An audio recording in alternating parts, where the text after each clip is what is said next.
And we are live. This is stream number, I don't know what number it is, but welcome to the Authortube's Sweet Treat Stream Crawl. Typically, how this works is I might be like cooking or something, but it is 10:30 at night. Kids are sleeping, so that won't be happening today. I'm gonna wait for YouTube to catch up, make sure everyone's here. As I'm waiting for everything to catch up on the YouTube side. What are you working on tonight? Are you going to be doing anything like reading, writing, journaling? Here for chatting? Here for just working in the background? That's fine too.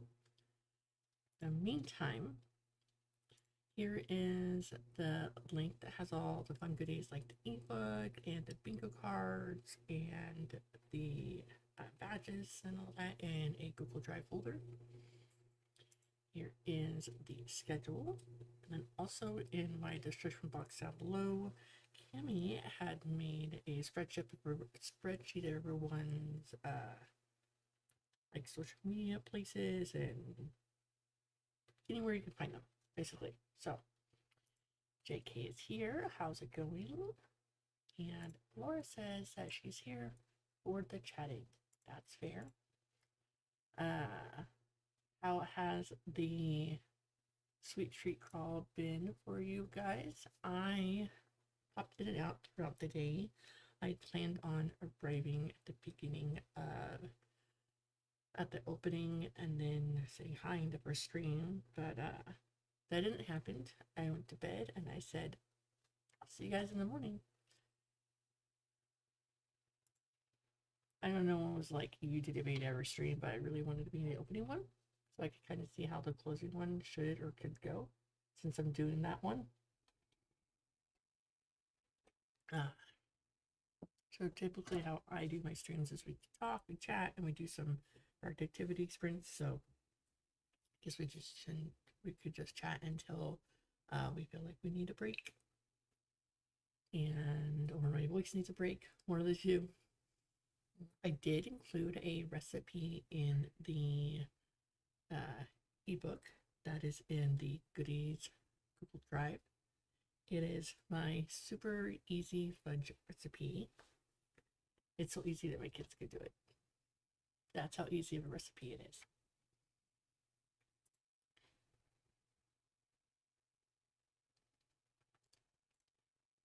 It's been a while since I streamed by myself, but that's okay. I have been working on completing a novel for this week.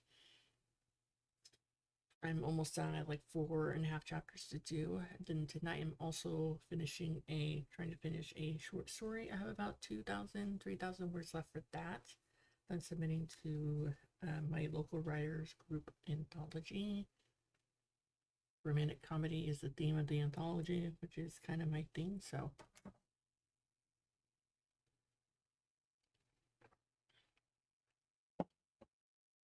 See here, Laura says that she's going to be filling out forms for Rachel to workshop a blurb. Sometimes my blurbs are great, and sometimes not so great. Well, I think they're great or not so great. Who knows?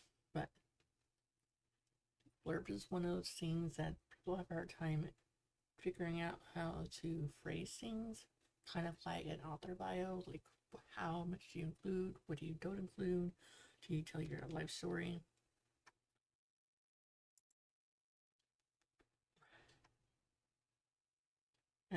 The romantic comedy short story I'm going to be writing is a comedy of errors that starts from arriving at the restaurant at the wrong day and time, or the right time, wrong day, followed by mishaps at a bowling alley.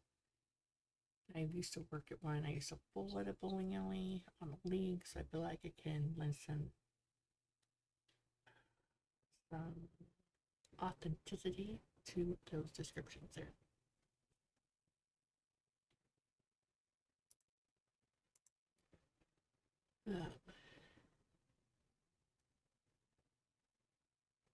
And JK says that she will be working on Project Spice. How is that going? Where are you at in that project? Are you still drafting? Are you advising? Are you outlining? Do you outline? Do you paint it?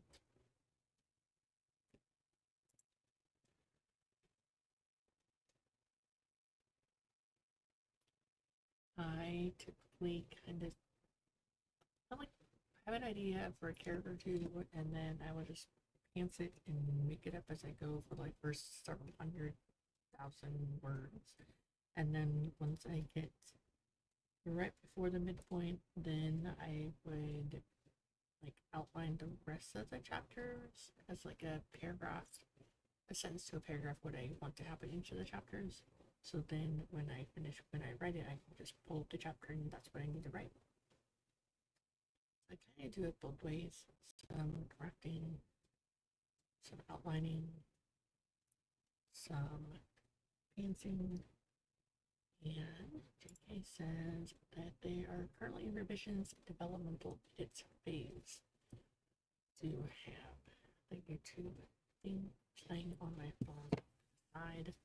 Sometimes there's a lag.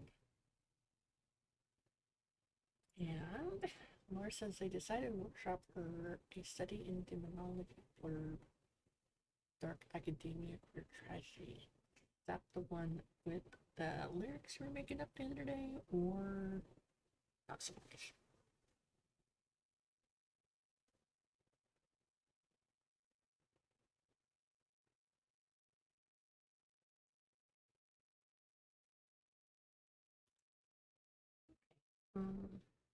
So how have the other streams been? Has there been a lot of like chatting or some activity? Did you guys get to see anyone cook things? Or a different one? Okay. And oh, only 34.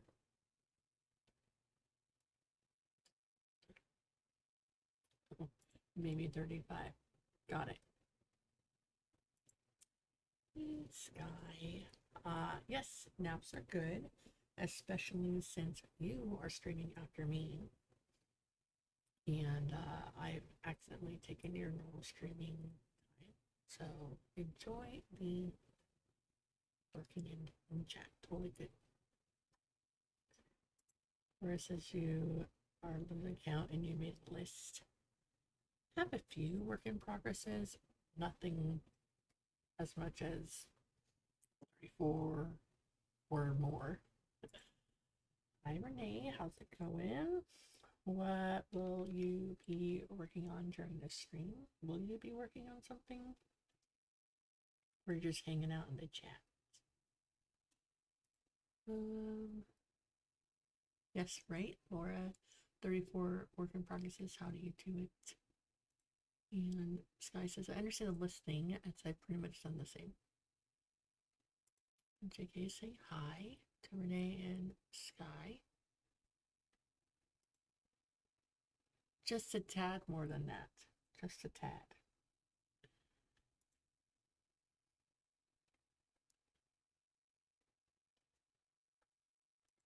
Eva, hi. How's it going? And Sky says that she is barely awake. Well, hopefully you wake up in time for your stream to be the pretty of the very early morning hours.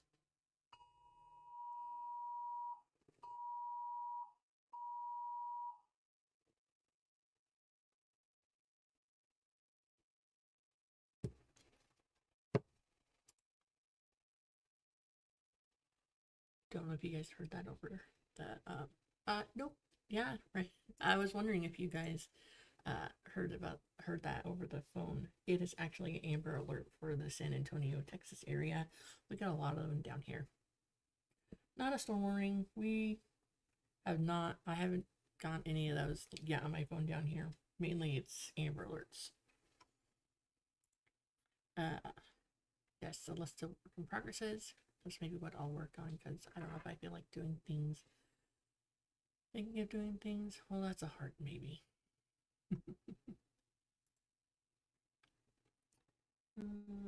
Yeah, this one, 14-year-old white female last seen wearing a gray long sleeve shirt and cream colored pajama shorts. Down in San Antonio. Yes, Sky's stripper choice is Monsters and Pepsi. Although I'm a Dr. Pepper fan, so that's okay.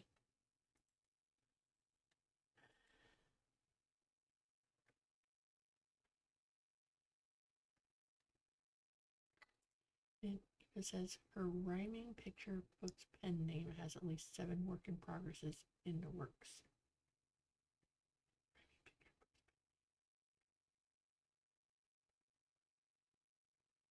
Only 7? No, I'm kidding. Like, 7's a good number. I used to be the type that could only work on one work in progress at a time, but now I've kind of gotten the habit of working in multiple projects at the same time, although not as many as Sky or Laura for sure. For 2025, I think I'll get them all out if live doesn't like to derail somehow. You know what they say, make a plan, expect the plan to go off the rails, and drop the plan. Yes, that is a fair assessment. You are grounding work in progresses.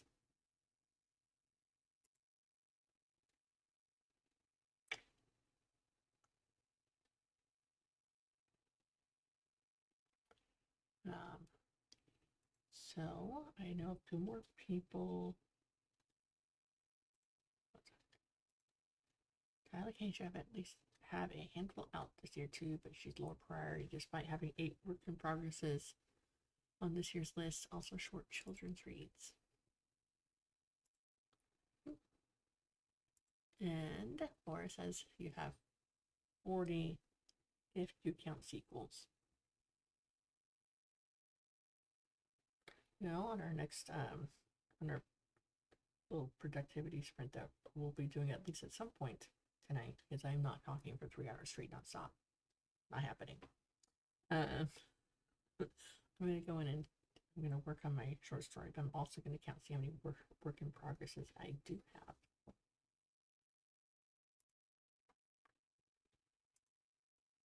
All right. In the meantime, if you want to get the ebook or bingo card or the badges, it's in a drive at this link here. And here is the schedule here. And then also there's a social media list of everyone that's involved in the Who Sweet Treat stream call spreadsheet that Cami made, and it's linked in my description box down below.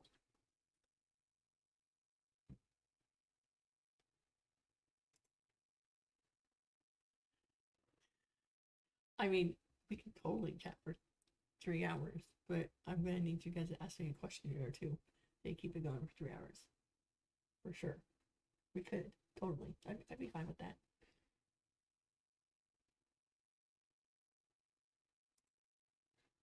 Eva says you have a heavier, larger project I want to work on to submit for a non-publication option fellowships, and I have one story I for sure want to query, but yeah, I'm gonna make a full list for Stephanie's gonna make a list. Yes. I can totally make a list. Bit of boss. Chat for 3 hours. Make a list for 3 hours.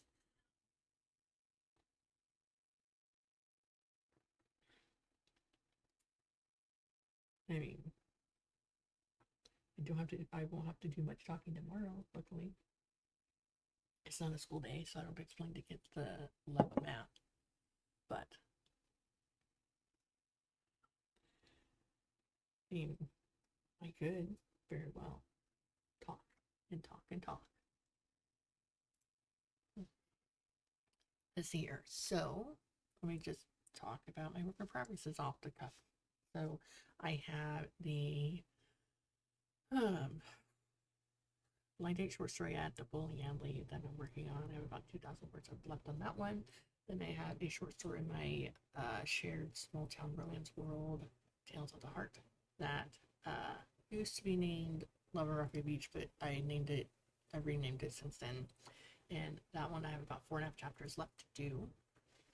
Then I have a not romance project that I've been working on off and on since July of 2020. And that one I'm just calling fantasy adventure novel. It's about a princess who gets banished from her kingdom and she learns about magic when her father, the king, had outlawed magic. And now she starts adventuring. There's talking animals, talking fish, a water dragon. I'm at like 22,000 words on that one. I don't know how long it's going to be. I'm at the point where I need to draw a map for that one.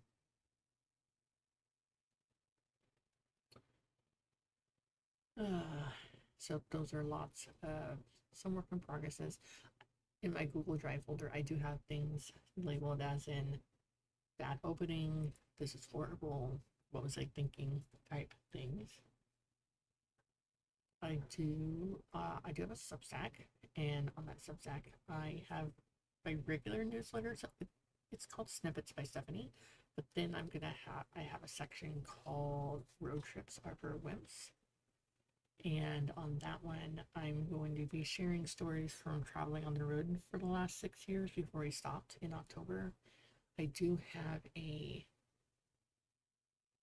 short story. It's like 6,000 words that I thought maybe I could share as like the first article or post in that section.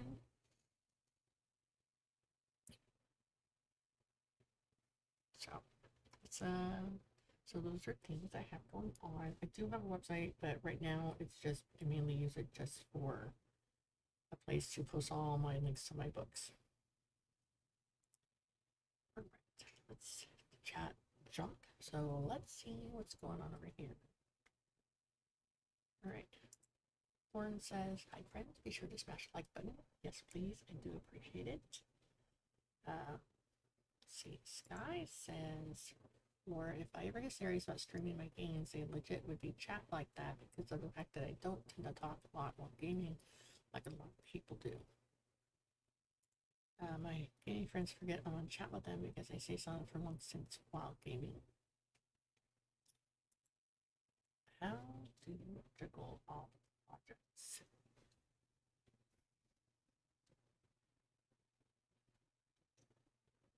I'm thinking on that one.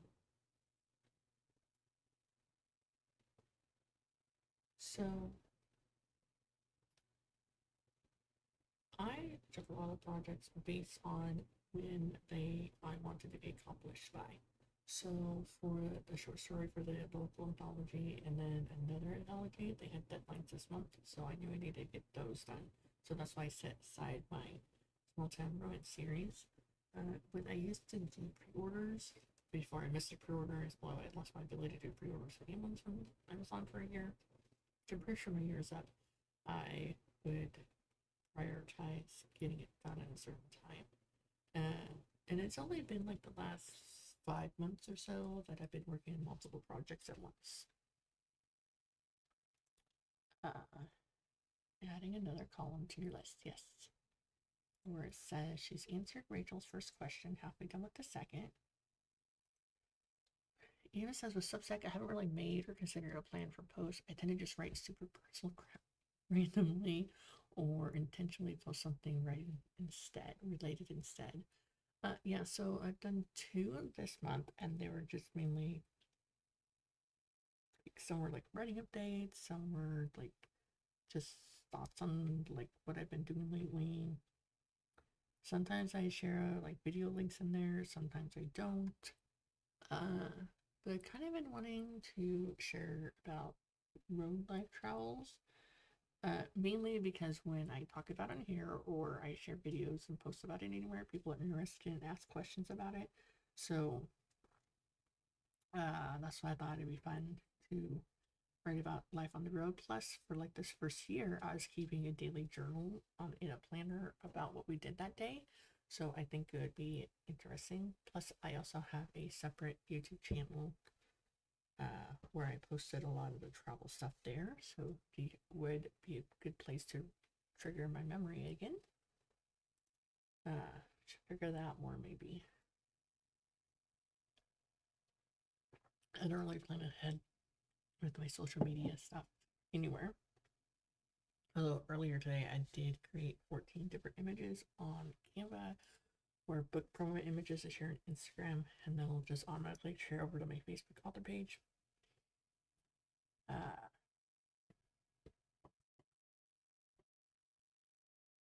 That's about it.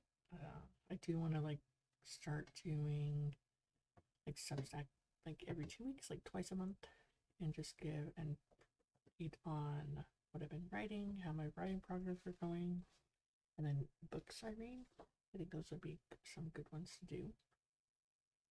I like Kane.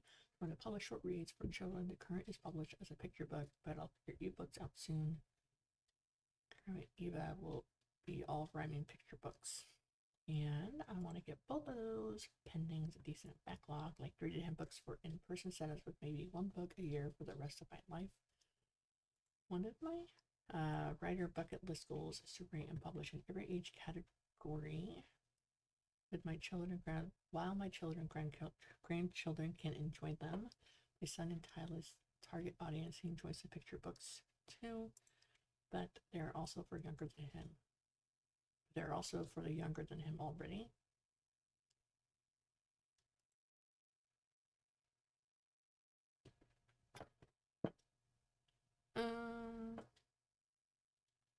Do you mean like some stuff on this YouTube channel and some stuff on my other one? Is that what you're referring to?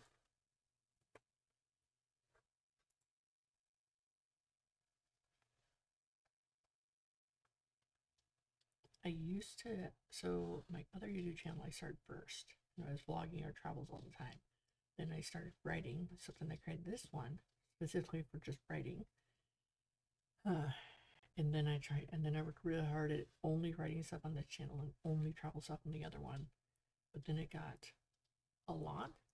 And so now, what I plan on doing, which I haven't started, what I plan on doing is save the other one for like, I'm going to do like homeschool related stuff over on that channel only. And right now you get a little bit of everything on this channel. So yes, it started out as an Authortube channel, but I do like reading vlogs and some travel stuff, and my vlogs are just a little bit of everything. I realized it's just ridiculous to even try to do, let's say I want to do 4 videos a month on each channel. It would be hard. So I'm going to do my like vlogs on this channel. I have a little bit of everything, and then maybe do once a quarter update about this is my plans that we're going to be doing for the next 3 months for homeschooling, and then at the end of the 3 months do an update of how it went, what worked, what didn't, that sort of thing. But I haven't posted on the other channels since like Thanksgiving. It's mainly been all here. I'm okay with that. And then that's why on my Substack I want to have a section just for my travel stories, and then my main one will be just about writing and life and reading updates. That's the plan anyway. We'll see how that goes. My other YouTube channel has a corresponding Instagram account too, but like I said, I haven't really done anything with them in a while. And it really only created them, well, I created a YouTube channel because we were traveling, and our sales person was like, hey, you should do a YouTube channel and videotape your travels. So I did for nearly 6 years. And the other Instagram account, which now matches that YouTube name, started out as like a personal one, and then I started mainly use it for like the kids' pictures and homeschool related stuff.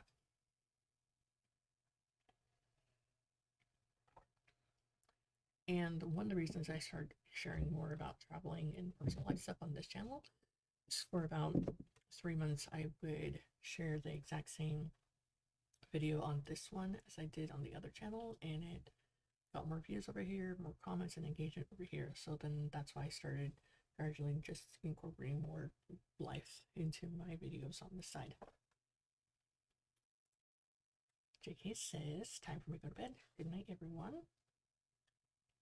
Yeah, Sky says, good night. And 21 named work in progresses with another handful that are like books 2, 3, 4, 5 of a series. I am envious of those that are like, oh, this series is going to be exactly 12 books, and these are exactly the names of the books. My Small Town Romance series was named different, but then the title of my first book, Love and Lattes, was very similar to a lot of other romance books out there.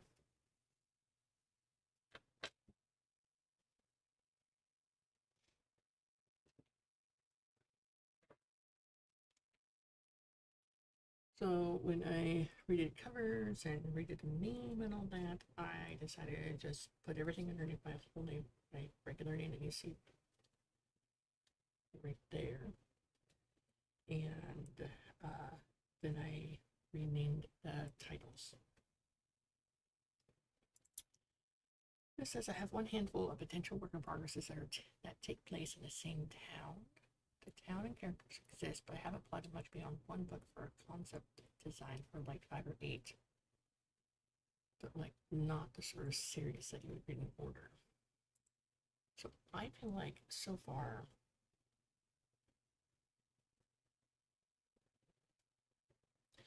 I feel like the way that I write my books, you could potentially read them in any order you wanted to. But because some of the characters pop in and out of the different books and refer to things that happened in previous books without info dumping, but I definitely think it's kind of you would get more out of the series by reading it in order.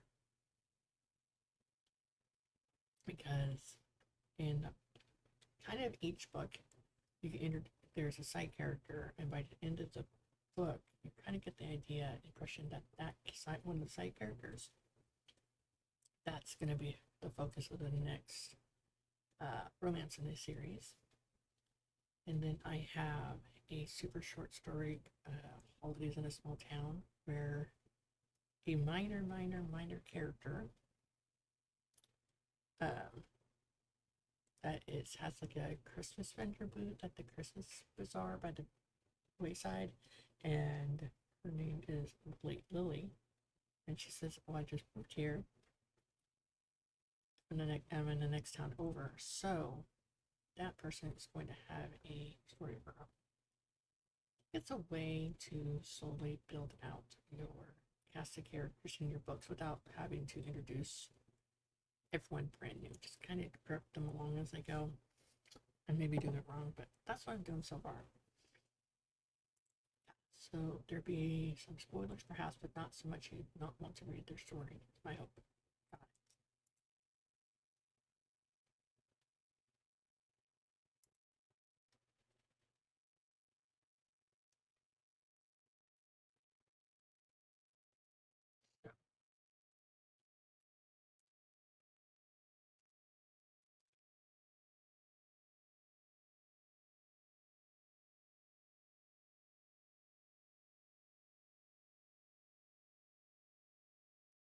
I'm curious, for the writers in the group that are working on stories of titles, how did you come up with the titles of your book? Did it come to you before writing and then you knew what the title was? And how did you come up with it? Or you the type that start writing and then as you're writing, you come up with the title? Just curious how that works for you guys.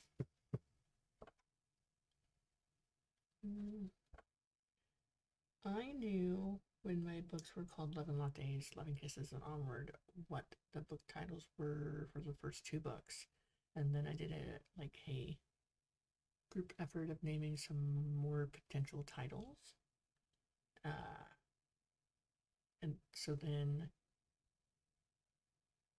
Eva says, usually come up with the title before the story or very early into it when the plot sort of fills itself out in my head. Got it.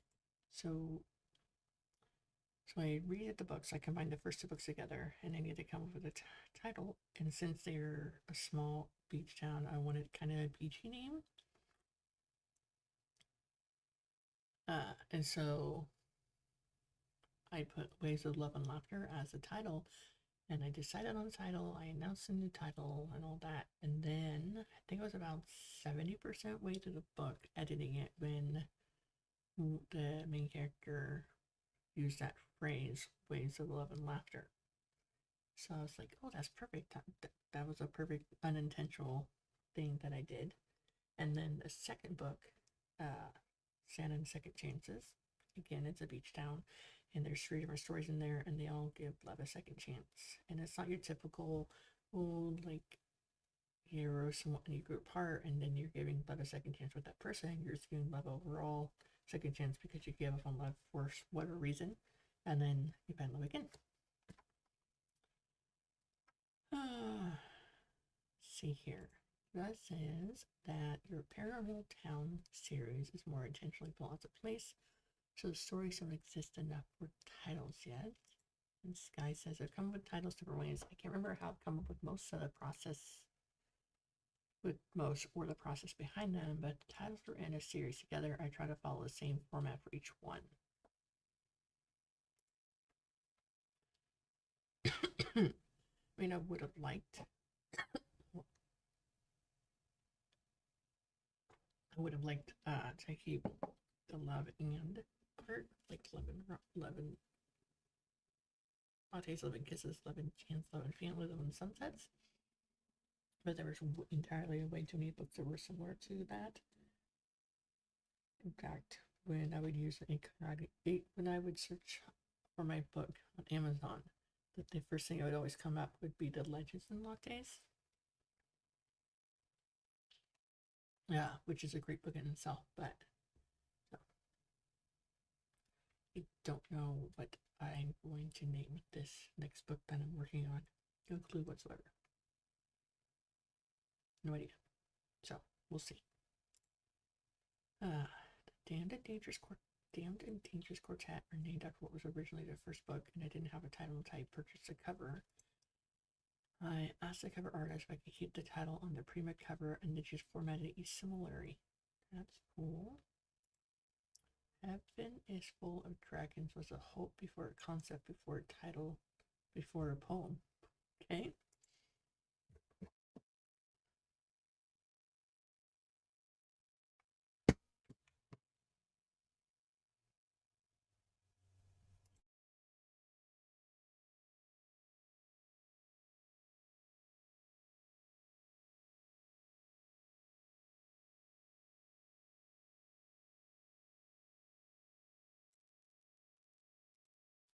Sky has a paranormal romance series that are pun stealing animals, howls at hanging, deals with wolf shifters, bear mind to everyone at lioness. That's cool. I do like series that kind of follow a play of words or a pun throughout of it.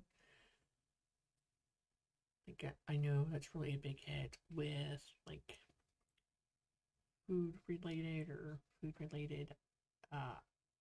romance stories.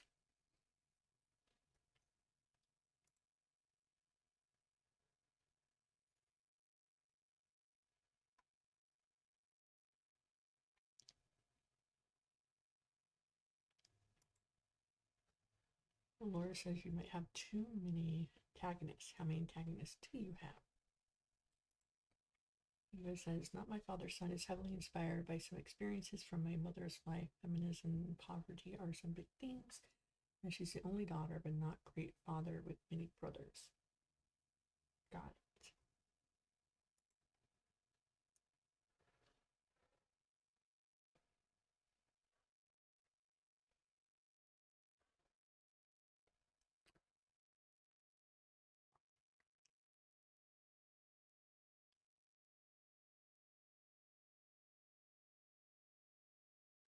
So, yes, Laura, how many antagonists do you have in your story?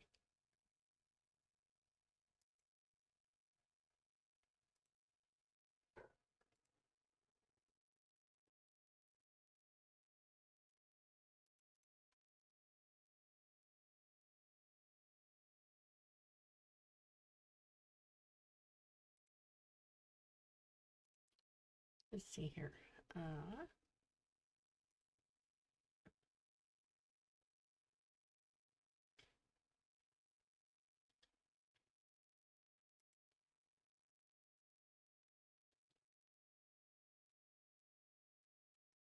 What is that in reference to? In like a natural disaster.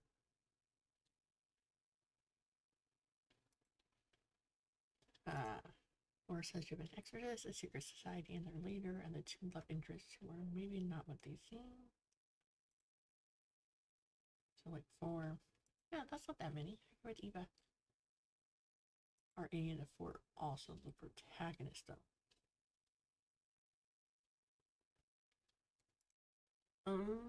Gotcha. I mean, that's a good way to like get rid of characters if there's too many.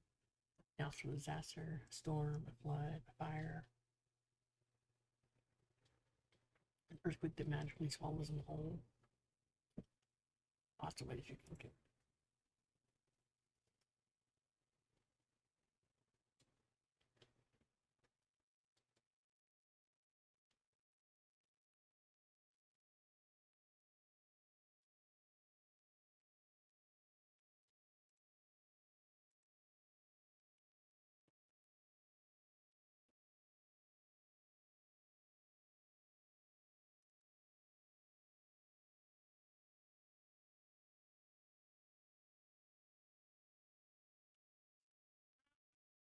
As for work in progresses, I have tutorial working on the next Small Town Romans book.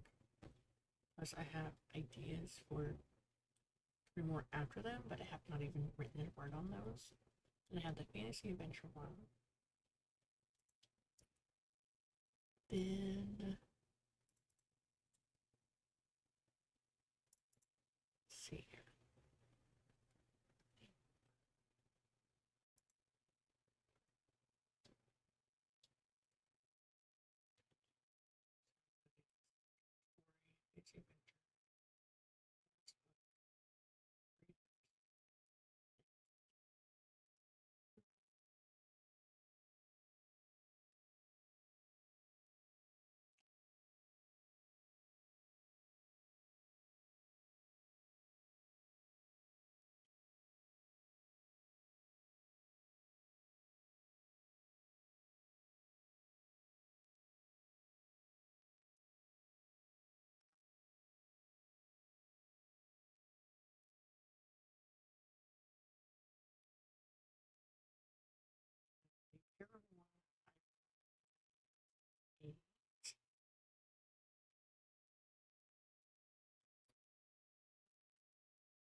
I've titled Weird Opening, that's 9.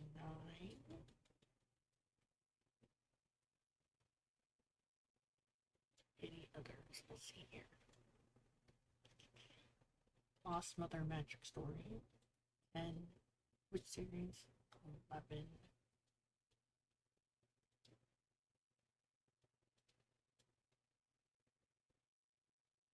See. I mean, 11 is plenty enough for now, for sure.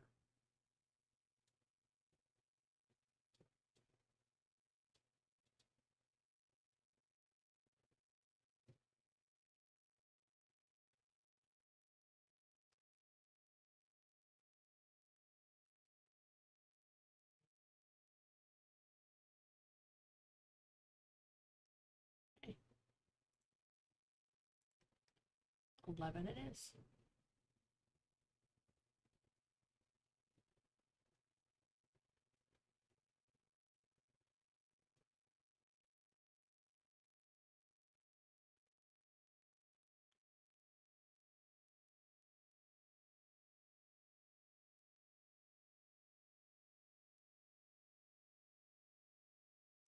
So Laura says that this protagonist is a student of demonology.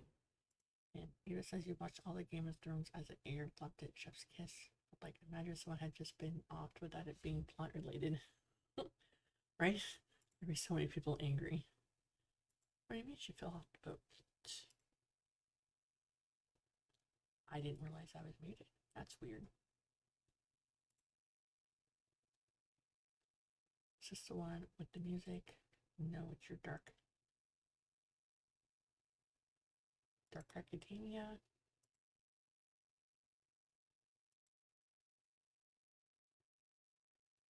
That's weird. It could be my things here. Who knows? But I'm back. So yeah, so I was looking at my Google Drive and I have 11 work in progresses. Only 8 of them have stuff written on them. There's 3 that I don't have anything written yet. So, but 11 overall.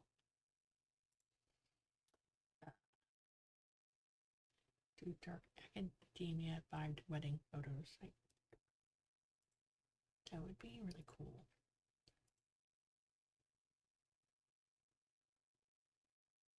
I need to find a dress before I decide much, and I can't get that yet.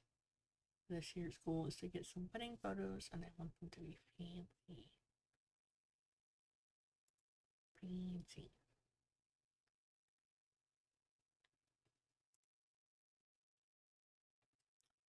Guys, I think top hat and like the idea of a dress with more color than white. Top hat would be cool. I tried getting my husband to wear a bow tie. He said nope.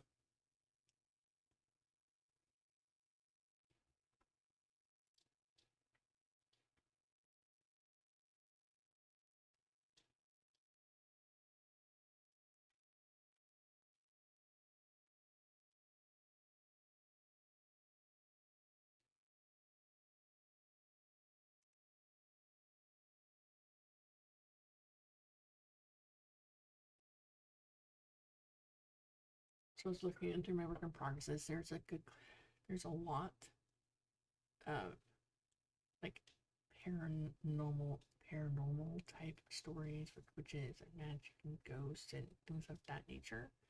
And when I was looking through my videos earlier in the channel, I one time talked about I was going to work on fantasy novels, and that's what I was going to be writing, and that I'd be using name Cure Rain Shadow, because that's the name I have for D&D characters when I'm playing Neverwinter Online. So I was like, I'll use that name. I have not published any fantasy novels. I've not done anything with that name other than create an Instagram account for it. And that's it. We will try and thread the pieces as part of the adventure. So I'm not sure what will be what yet. It'll depend on what we find first, probably. This guy says my wedding dress was a lavender prom gown. It was perfect. I couldn't have imagined getting married in white. You can have so much fun with your wedding photo dress with the Dark Academia theme. So when I married Jesse, I guess you could say it was white, just like an off-white color. And then, but I no longer have that dress. I ended up getting 2 different dresses because Jesse's uncle knew the owner, gave me a discount, so I got 2 different dresses for like $230, give or take. I still have the second dress, and the goal is that eventually I'm going to wear it again once I've lost a little bit of weight. And he was like, definitely poofy and ball gown style, not slim or subtle.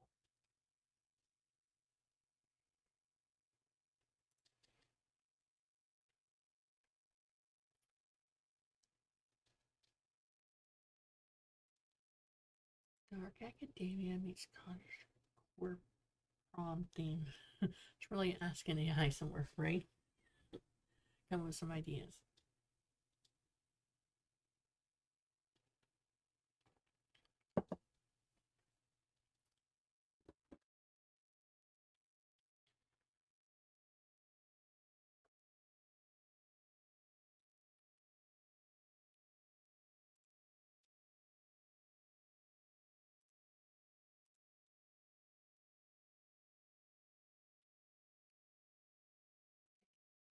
So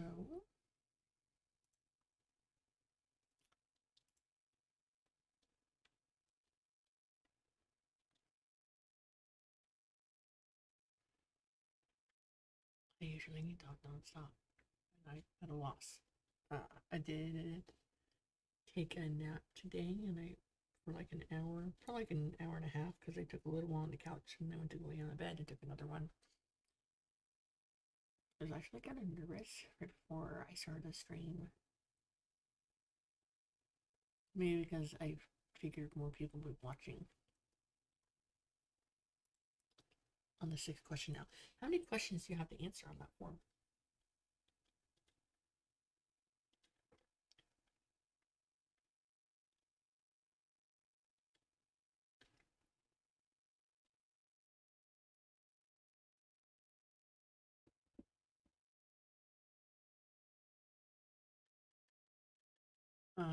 So Laura says she's answering questions on a form about a blurb for her book with Rachel, I think.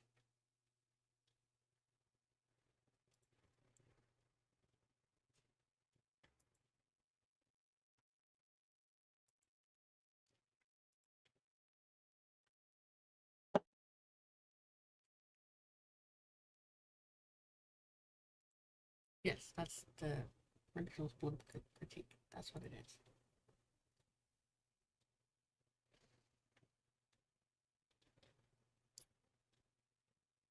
Did you guys want like a working spread at all?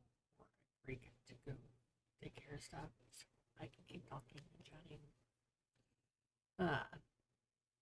One of the other streamers for the event this weekend was a little nervous about being on screen, and I told them to pretend you're having a conversation with your toddler trying to tell them how to get dressed, or your teenager trying to tell them to get off their butts and do some dishes, because in both cases you don't get a response because they pretend they don't hear you, so that just pretend you're talking to one of them nonstop.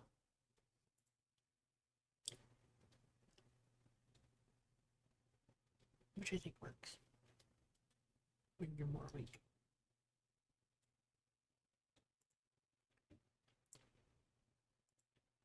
So I'm gonna do a sprint mainly so I can get rid of my drinking, things like that.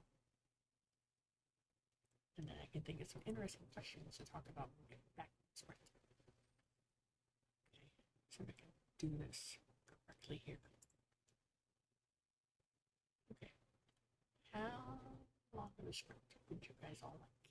I'm here to please the masses of the by people watching the stream.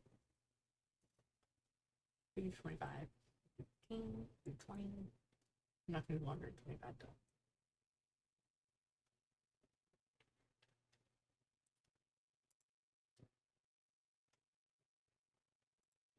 I'll change it. I like 20.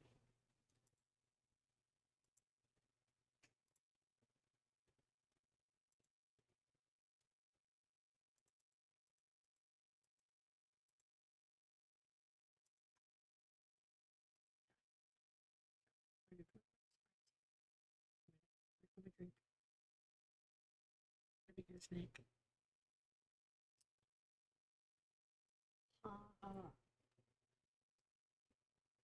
And then I will questions asked to continue this conversation along. We'll be back.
was it a 20-minute break, sprint, whatnot.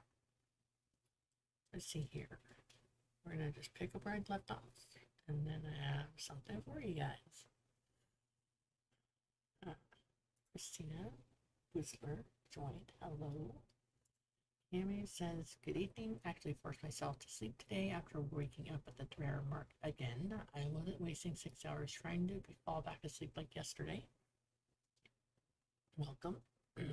Where it says they worked on the question some more and they're helping me figure out some twists. And Christina Whistler says she keeps missing the assignments for these events. It's okay. I'm glad that you're here.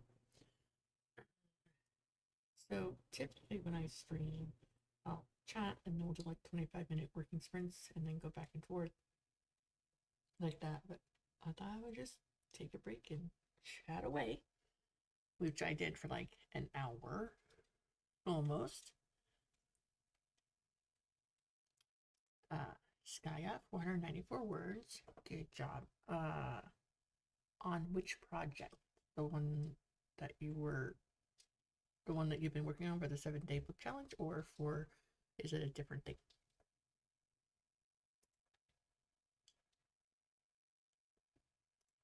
Right, so came back from a sprint. I'm gonna share a couple of things. So first is, here's a Google Drive that has all the fun goodies like the ebook that got put together for recipes, some badges, bingo boards, and things like that. And then here is a schedule for the playlist. There's also the playlist that's linked to the YouTube playlist in the description box down below.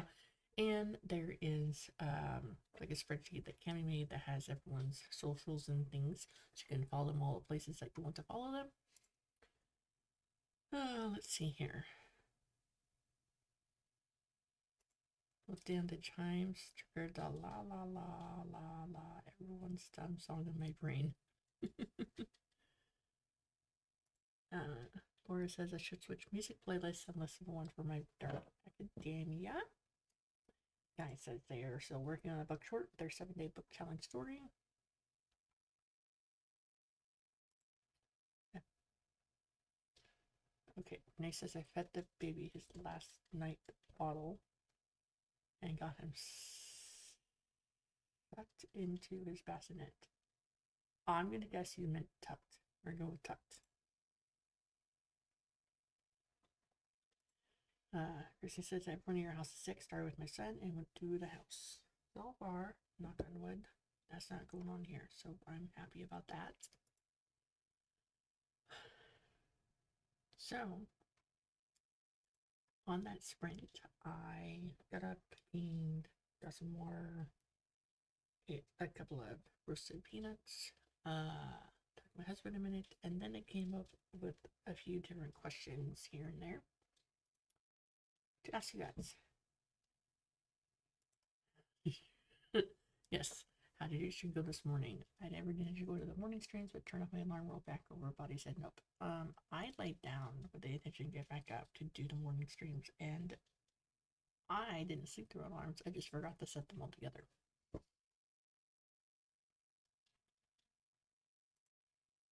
You were worried that you're rambling, but it's really well received. Good, I'm glad.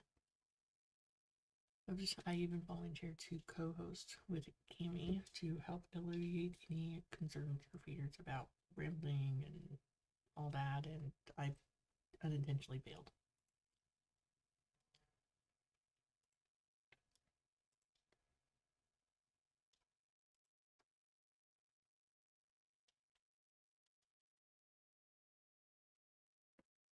Right, so I am going to ask a question that I created. I created a list of questions. Since a lot of us are readers, or a lot of us are writers, and therefore I feel a lot of us are readers, what is a genre you won't read, and why won't you read it? Like, is it because it's boring, you never liked it? What is it about? What is about the genre that you won't read? Does it intimidate you? Is there a genre you won't read, and why won't you read it?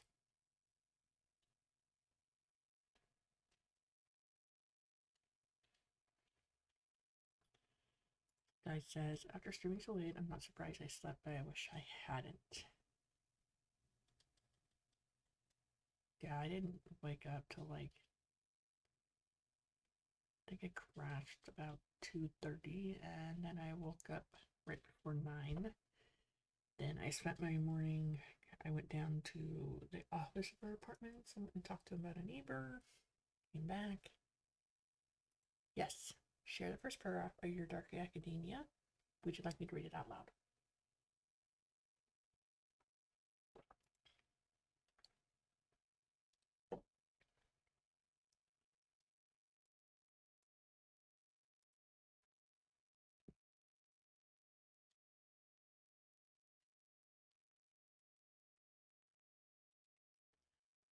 So, a genre I typically won't read is historical romance. Nothing against it, nothing against historical romance. I just never been able to get into it. But maybe I haven't been reading the right authors. There's also that. What about you all? Alright, I'm going to read Laura's first paragraph of her Dark Academia. Snow-fluttered like falling moonlight angels upon the towering steepled dome roof of the St. Benedict School of Spiritual Studies. The main building was a single cylindrical structure rising to pierce the pregnant clouds, lakes that succumbed to their damnation piled around my booted feet as I stood on the edge of Queen Street, newly arrived at Oxford, England. The handle of my heavy suitcase creaked in my leather grip. Tomes of inherited ancient knowledge weighed me down physically, yet lifted my soul with the hope of revenge and salvation. Yay! I like that. I like the description. I like the describing the building, and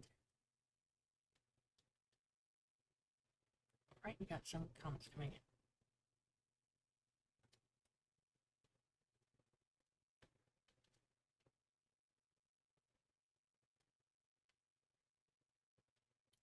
Alright, so Sky says, in response to the question I posted, slasher horror with a lot of body horror that's described in some great detail. Basically anything like House of a Thousand Corpses in written form, especially if SA is part of it, no thanks. Which is why, when I was telling you about my Butcher and Blackbird series that I'm reading, you definitely were not interested in reading about it. Amy says, after the opening use timer, so it's easy to do the chatter and replay. I went through the video again right after to make sure I hadn't sent it too scattered or stupid. I was reassured by the folks who'd been there that it was great to them, so I'm relieved the other day we may have co-hosted with a player and didn't have the energy to join in. It was an early time.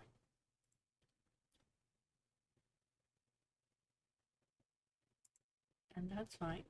Butcher Blackbird is not everyone's thing. I mean, parts of it I found myself laughing a little bit, so, but like I said, not everyone likes it.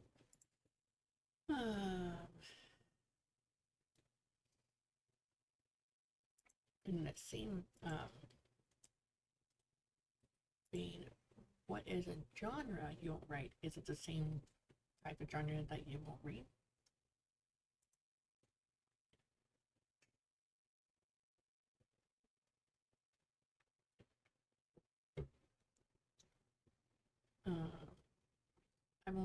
I don't write historical romance because I think I would have to do a lot of research and to make sure should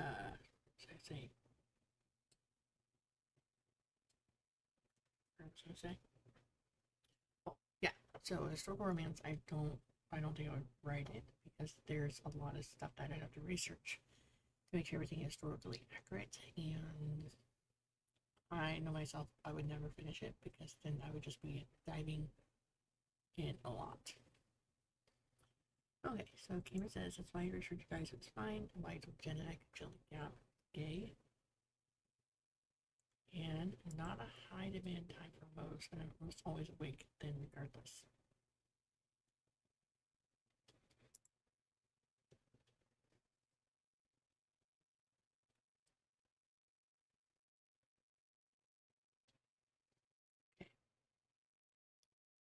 Nice says, same for me, but I have added genres, historical, any subgenre, romance, western, etc. I like reading it, but I have no desire to write it because I'm terrible with history.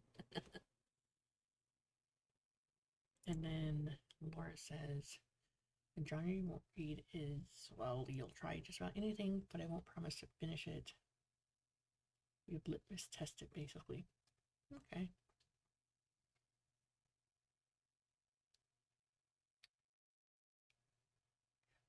Maybe that's why I don't like historical romance, because I feel like I don't know. I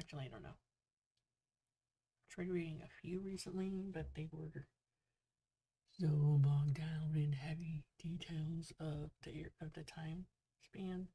One time I tried reading Gone with the Wind like years ago. That was a mistake. But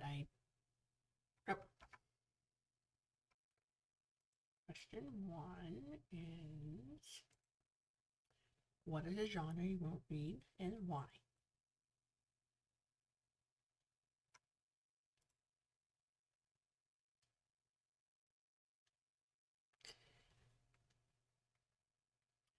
And then also the following question is, what is a genre you won't write and why?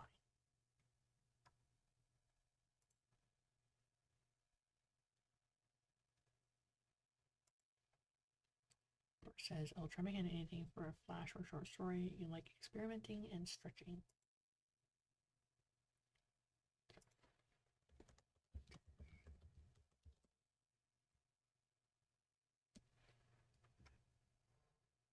So yeah, like what is a genre you won't read and what is a genre you won't write?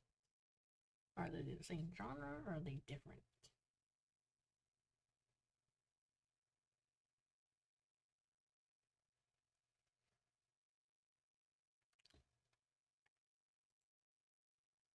Thanks, Sky. Appreciate it.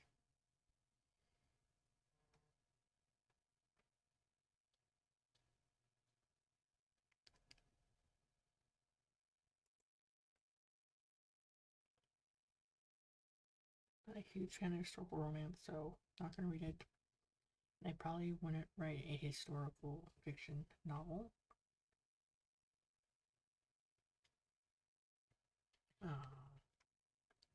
So let's see here.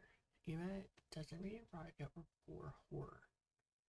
Yeah, I'm not a big fan of gore horror, probably. You do have plenty of books in every genre, though.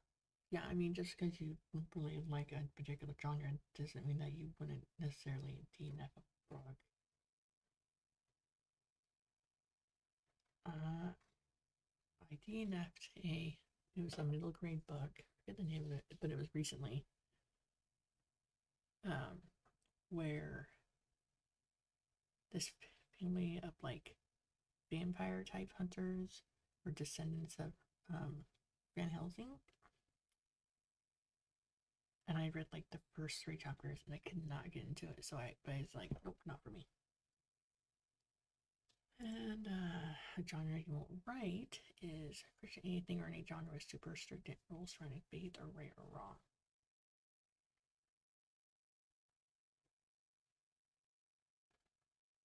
Yeah, I don't think I would write that either. Like a Christian romance or Christian mystery or Christian whatever. And Renee says, I can't do anything horror, murder, mysteries, or historical because what would be accurate and what I would write. Got it. Okay. I made a list of like 14 questions. So let's continue, shall we? Do you use writing prompt books? to spark your ideas of what you're writing.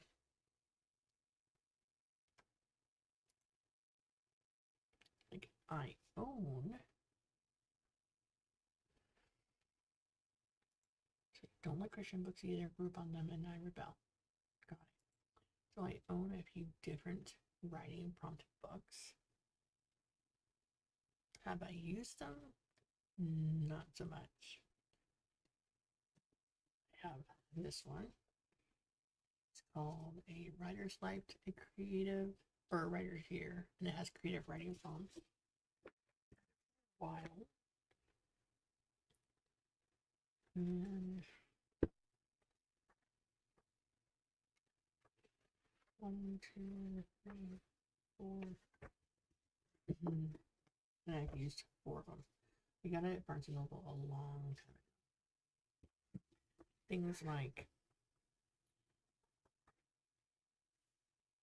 there's just lots of like prompts and it has an idea, such as write an alternative ending to your favorite novel. How do you persuade someone to like you? The government rules that all music must be destroyed. Write a protest chants. This one's fun. The world is suddenly plunged in darkness. The sun is obscured, and all artificial lighting fails. Write about how this would impact your life. Laura said that they had one writing prompt book and never opened it. I get most of my prompts from anthology themes, or I look at a painting or listen to a song, etc. And I also have this one, also from Barnes & Noble. And they're just like different writing exercises, like write a dialogue between the interviewer and interviewee, in which an interview goes horribly wrong, perhaps with comical effect. Or write down 3 cities of the world, followed by a single sentence to describe each one, and then choose one of the cities and write a short piece in which you talk to the cities as if you were talking to a person. My most recent one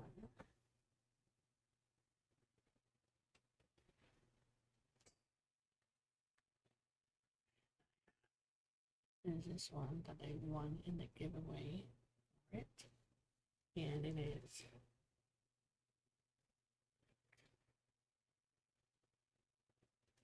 it's a lot of different things. It has lines in it, but I haven't used it yet. Let's see here. It says question 1, 2, thriller, suspense, score, read to escape reality, not experience more of it, and that carries over to what I write. I try for realistic interactions, but not scenarios. Got it. Okay, it says you have writing prompt books, but I haven't used them yet.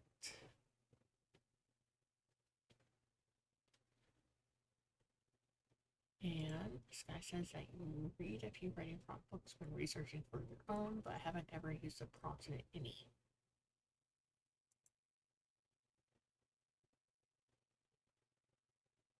I made a list of writing prompts for the kids to choose from when it's time to like write. Like once in a while, I'll have them write a paragraph or a paper or a story,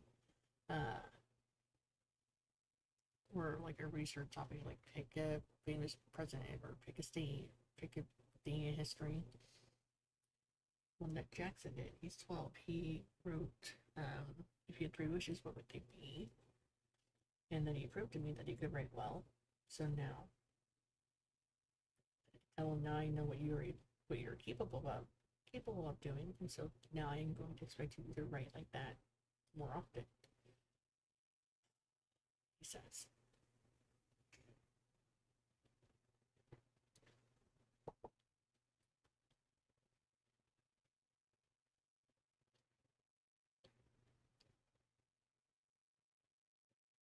I think writing prompt books are great if you want to try to get into the idea of, or get into the for them writing, or you really sometimes just flip through it and it comes up with an idea and has something to do with the prompt that sparks another idea.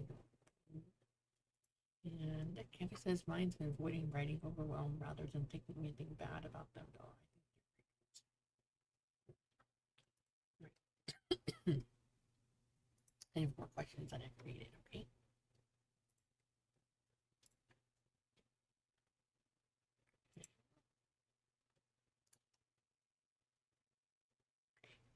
Here's one that's similar to the writing prompt book question.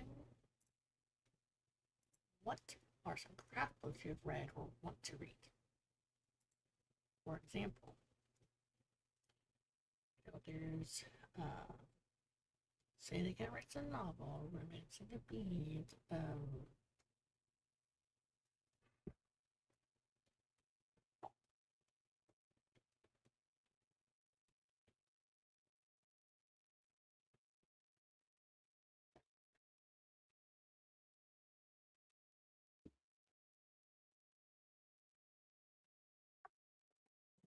an outline a cozy mystery.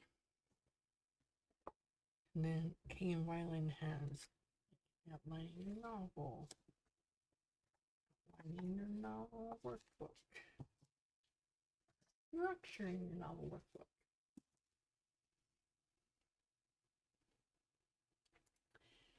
Guy says you read 2-minute account, need to make a video about them honestly.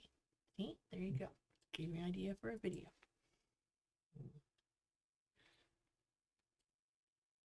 I got the outline at Cozy Mystery because I wanted to try my hand at Cozy Mysteries, but I have yet to do that yet. And I'd heard really good things about Game Wyland, and so set.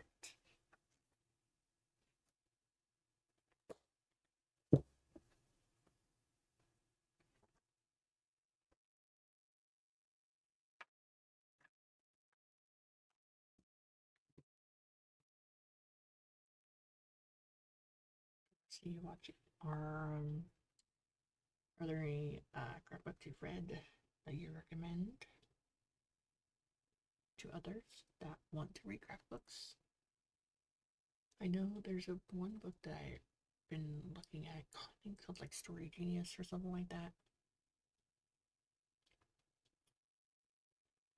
And when I get these craft books, I don't normally read them from the end. I normally like just pull them out when I need help with something or have a question. I'll thumb through it, look through the table of contents, things like that.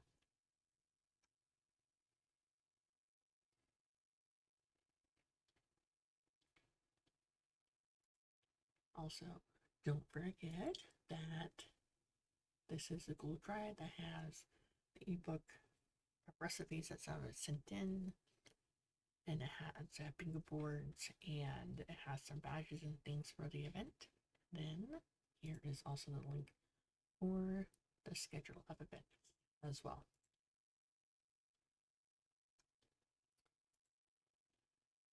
Laura wants to read Bird by Bird, writing poetry in the dark, writing down the bones, writing from the middle.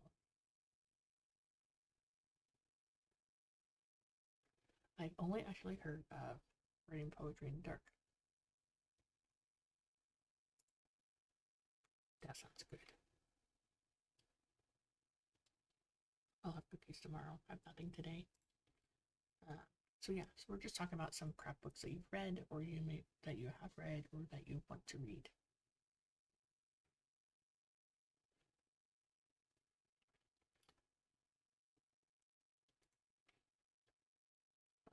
The craft books Writing in the Dark by Tim Wagner and The Anatomy of Prose by Sasha Black.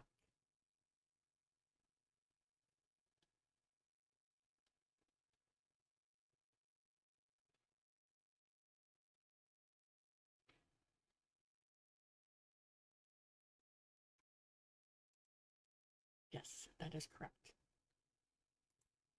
So do you use writing prompt books?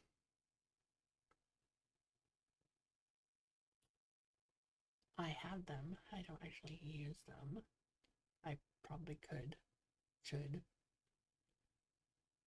I think if you had a writing prompt book, and you wanted to say, hey, I want to write every day, practice writing every day, but not commit to a long project, you could use the prompts in the book to just get your writing juices flowing in your brain again.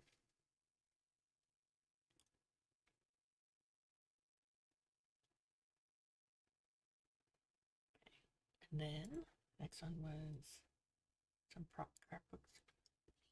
There's some craft books you read or want to read.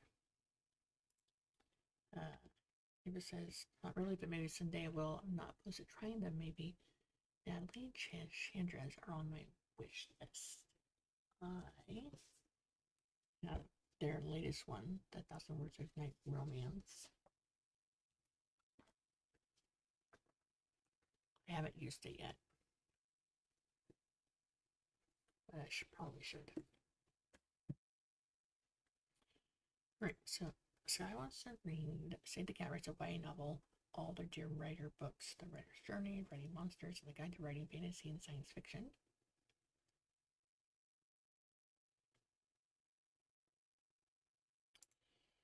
Eva read Stephen King's on Writing. So what's funny is okay, I'll go to the comment and I'll talk about that. Can't think of anything outside of required readings. I tried Romancing the Beat, but found it tired and not for me, which since I don't write romance makes sense. That's true. So I do have Romancing the Beat. I think that's what I found most helpful. I did read Stephen King's on Writing. I just like what he said in like interviews on his websites and stuff like that, and it really stuck with me. And even though I don't really typically like, oh, I need to read Stephen King's fiction books, I really liked what he had to say in his on Writing book.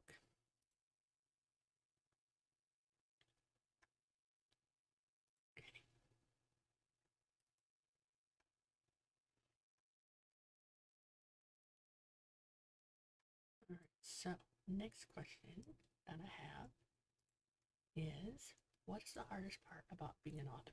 Is it the drafting, the editing, the writing your book, publishing, the talking about your writing, the deciding on book covers? Like, what is the hardest part?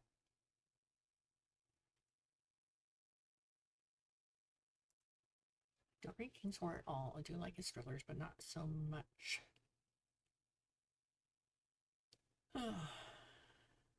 Not so much that I buy his stuff new or anything. I do think he's a skilled writer, though. I think so, too. Yes. What is the hardest part of being an author?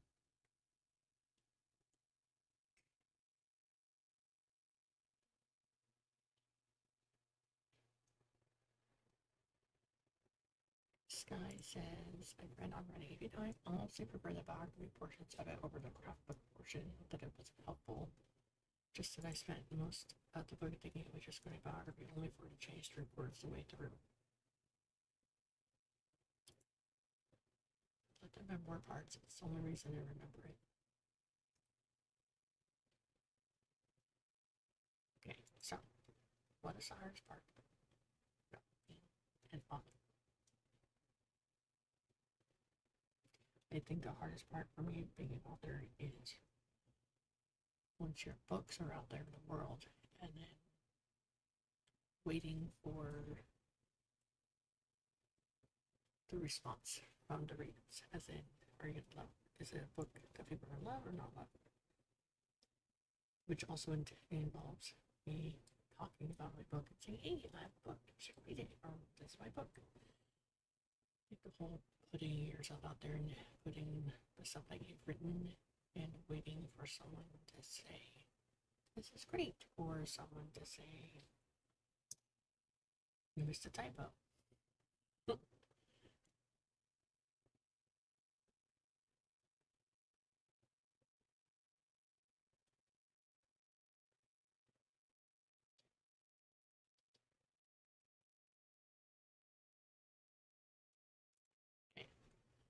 Staying true to my creative desires and life goals, I get bogged down with expectation, obligation, market demands, peer reviews, and gatekeeping justifications. I lose time I wish I had.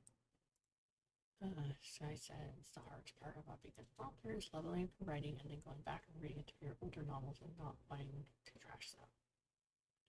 Yeah.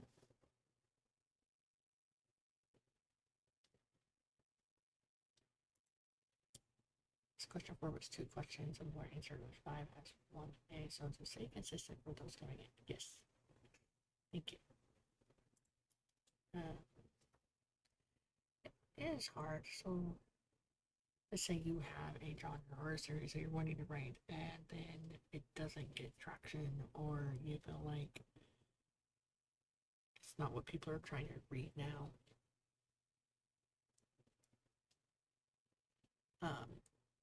And so maybe you might feel like you need to change tactics, I guess.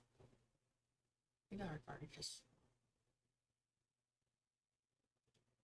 getting to the point where you not getting to the point where it feels like more of a job or not a job. Okay. The hardest part being an author for me is hiding parts of it from my parents. I can't tell them of my true stories or some of my horror that involves demons as they are super conservative. Yeah, that would be hard too. It is 6. Okay. We're on to question 6.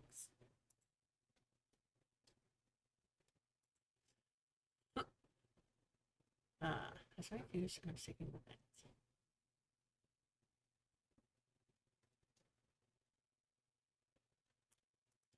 Renee says, do you make mood boards for your projects or Pinterest boards? I do not make mood boards or Pinterest boards for my projects. In fact, the only thing I use Pinterest for is to get ideas for specific homeschooling topics. But that's it. Tina says, I'm so sad about that word. Do you document that part of your stuff anywhere, like blog, diaries? Do you have a space that your parents do not see or view or read or whatever? About that part. I second this motion. That definitely sucks. Laura says I do make Pinterest boards and mood boards. Like making them. And Sky says to Renee that they don't. They like seeing others' mood boards and Pinterest boards. But that's a rabbit hole that I don't need to spiral down or never get me writing done. Yeah.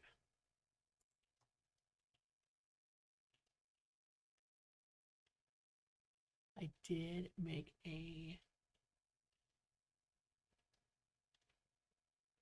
mood board for my book when I was trying to figure out like the theme for this wedding I was planning in the book, and so I made a board that said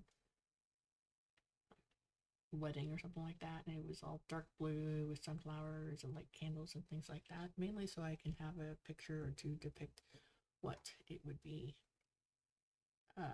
so I could have a picture to use for like description purposes.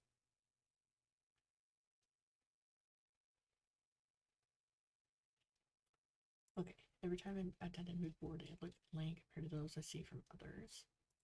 Renee says you love all the photos.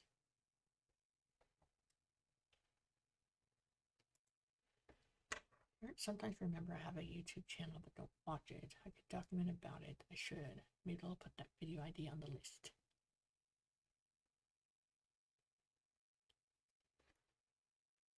Add to the list. That way you have a record of what you've done, when, why. Eva says TikTok is for niche for it, I'm sure. You could find others going through similar things, but you'd definitely get traction. And Laura says, all of your work in progresses have at least one mood board. You have a whole folder of them on your computer. And traction comes like all the sides, not just the comforting parts.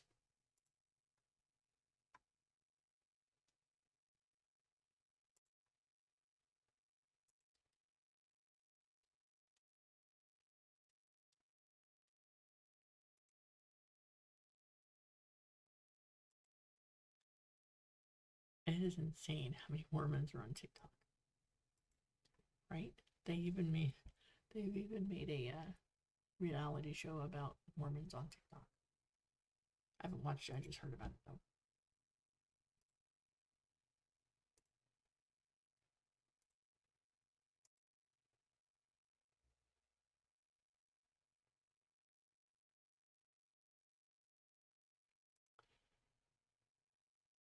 One talk is mostly ex-Mormons,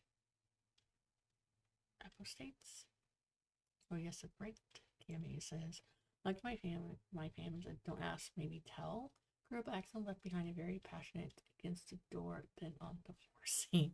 I whipped up and staying over it, and it was never mentioned.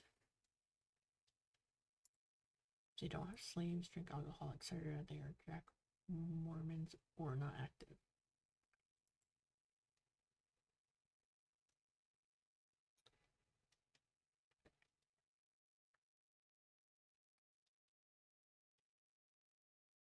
Montauk Mormons have a variety of levels of Mormon following.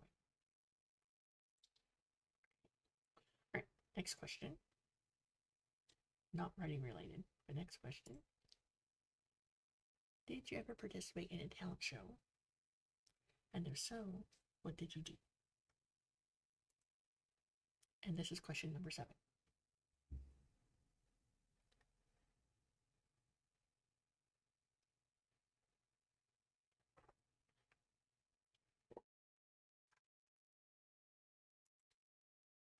Well then.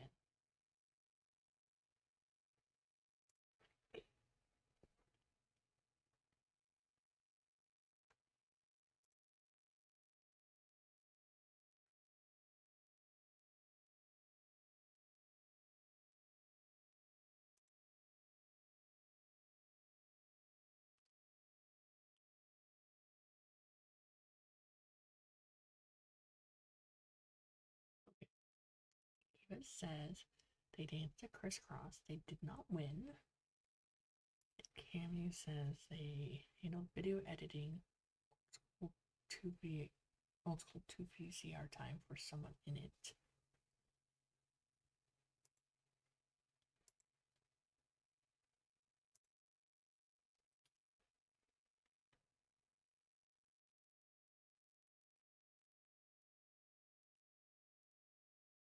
Just waiting for some more comments to come in.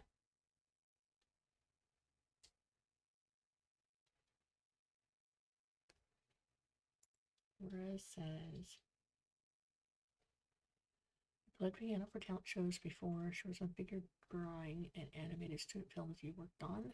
Renee says they never had the time because she had a part-time job and was in the high school marching band. And Sky says that they were supposed to, but they forgot their cassette tape at home with their music and chickened out.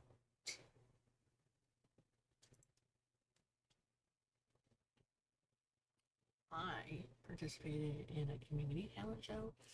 Me, my sister, my brother, our next door neighbor, 3 friends, and we danced to Part of the Grapevine, and we were all had like the hefty black lawn of big garbage bags, and as like raisins, the idea is that we were gonna like stuff the garbage bags with like newspaper to make us poofy, but that didn't really work out. We didn't win. We got second place, but there was only 2 people in our category because there was us and then another one that they put as dancing, but it was someone that was doing gymnastics and they had like a sprained ankle and they won first place. We won second or last place.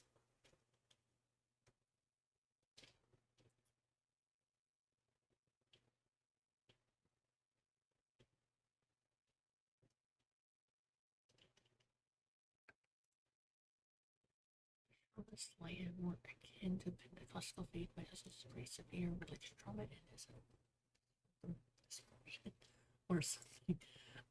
They're Pentecostal officially too. That community got it. So I might watch it one of these days. I'm not sure. Second or last.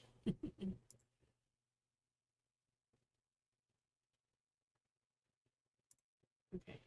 Laura says I got told they because I've learned that you're drawing nude models. Not a fun time getting demoralized like that by a friend at a talent show.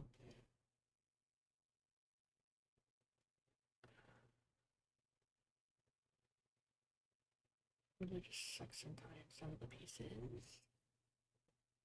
That is.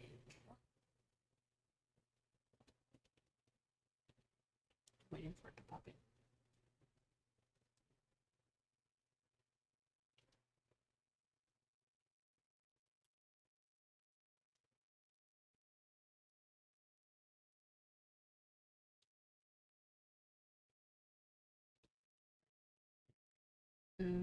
Says that now the pieces that you showed were completely New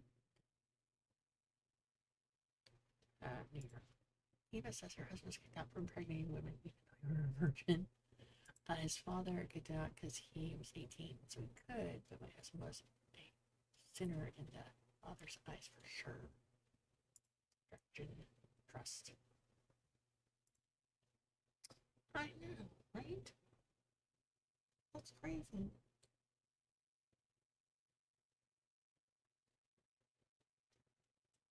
Maybe because you put naked or something. I don't know. Whoever said you they watched 100% for sure. The people at drawings and submitted were closed.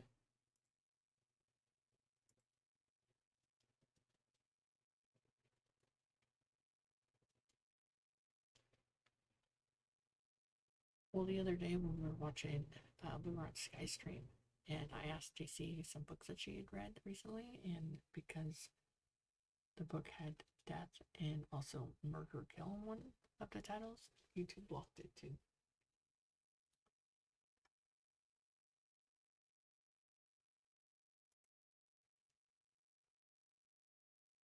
Okay, and as a follow-up to the talent show question, did you ever take part in a play?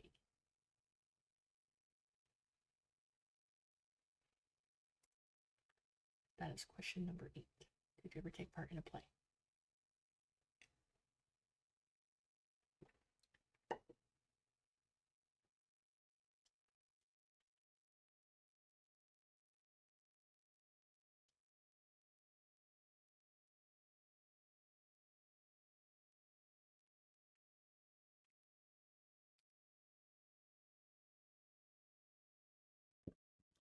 Really?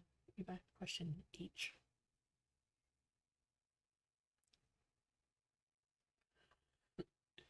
All right.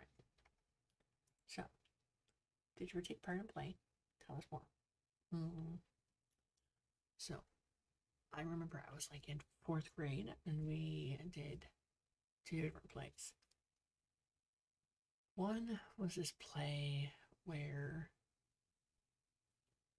it was a classroom, and there's a teacher, and we had to do a spelling bee, and my job was to be the losing person in the spelling bee in the scene of the play. It's really hard because I am an actual good speller. So, and then another play I was in at that same school was The White and Seven Dwarfs, and I was Dopey. I had one line, and that was it.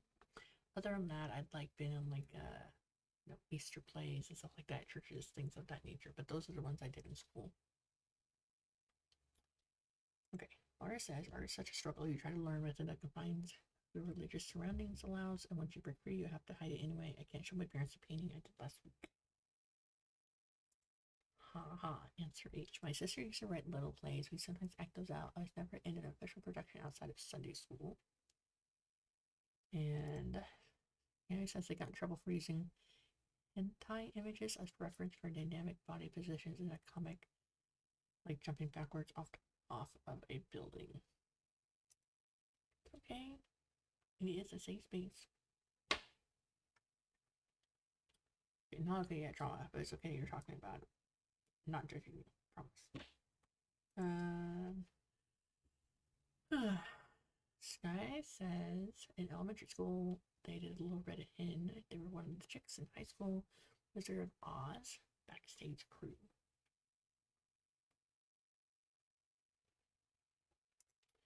he says they did it because they were extremely shy, very, very, very shy. Wrote some of it, but there are still times I kick myself not wanting to talk out of shyness. I had such bad stage fright. I want to say it was like in 7th grade. I got so nervous that I had to talk about the state report. I did it, but then afterwards I sat down at my seat near the back of class and I quietly threw up in my backpack with all of my school books. It was horrible. And then I was in 10th grade at a school in Reno and I was doing a report on an ocelot and I was shaking so much that my hands were like that. Do not like talking in front of groups, and somehow I've gotten over it as a somewhat. Only in nativity stuff. And Ava says that their mom struggles with Jola, but she's always open to seeing things to borrow her. She sounds like a good mom, Eva. Yes.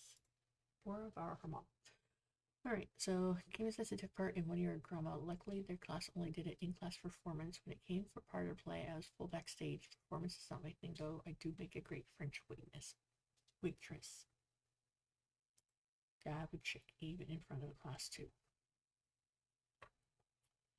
And Cora says they would love that. They do love their mom. That they try not to make waves. They can't share all aspects of their life with their parents anymore, and it makes her sad.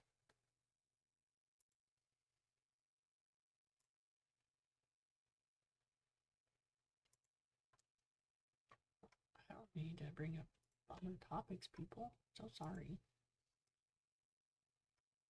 Okay. Public speaking was required in high school and I hated so much of it, so proud of passed me for finishing that though. Public speaking was not a requirement. When I went to college, we had to do like public speaking or interpersonal communication. I did that one because it was lots of like work and group projects, and that was okay with me. More okay than having to do it on my own all the time.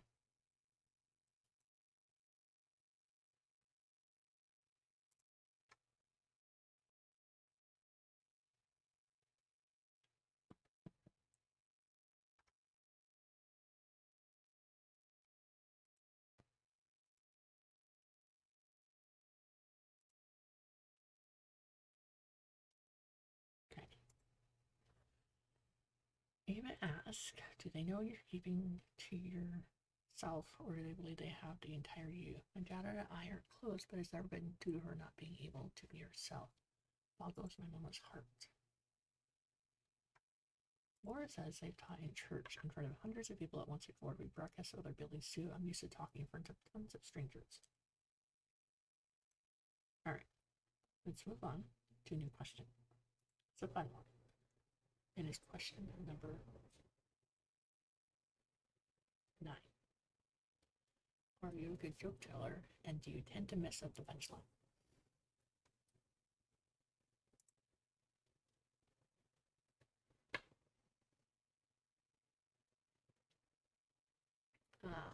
If it's a short joke, I think I'm good at it, but when it's a long joke, I have to like really stress and like think about it. If it's a longer joke, it's usually a joke that I came across like scrolling social media.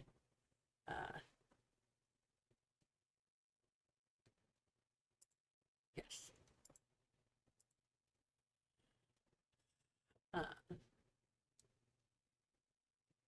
So the most recent joke I came across social media online was like I don't want a talk show, and I thought it was funny enough that I shared it with the family. There wasn't eye rolling, so I guess I succeeded at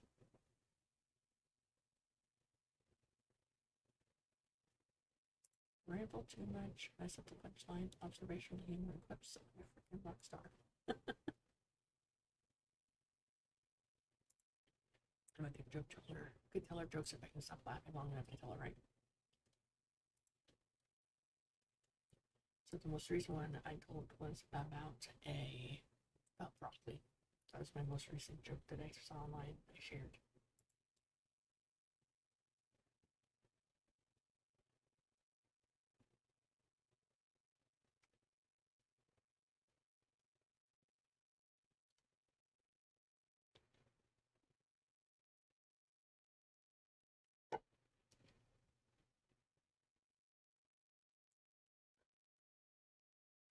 and it was a joke to Harrison foretold on a talk show, so that was even more funny here than that. Would you like me to tell the joke you heard? Let me know, and I'll share it with the class.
Alright, so I'm gonna go through the comments and then I will tell my joke.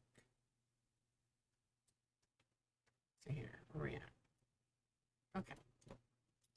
Eva says I can never remember jokes.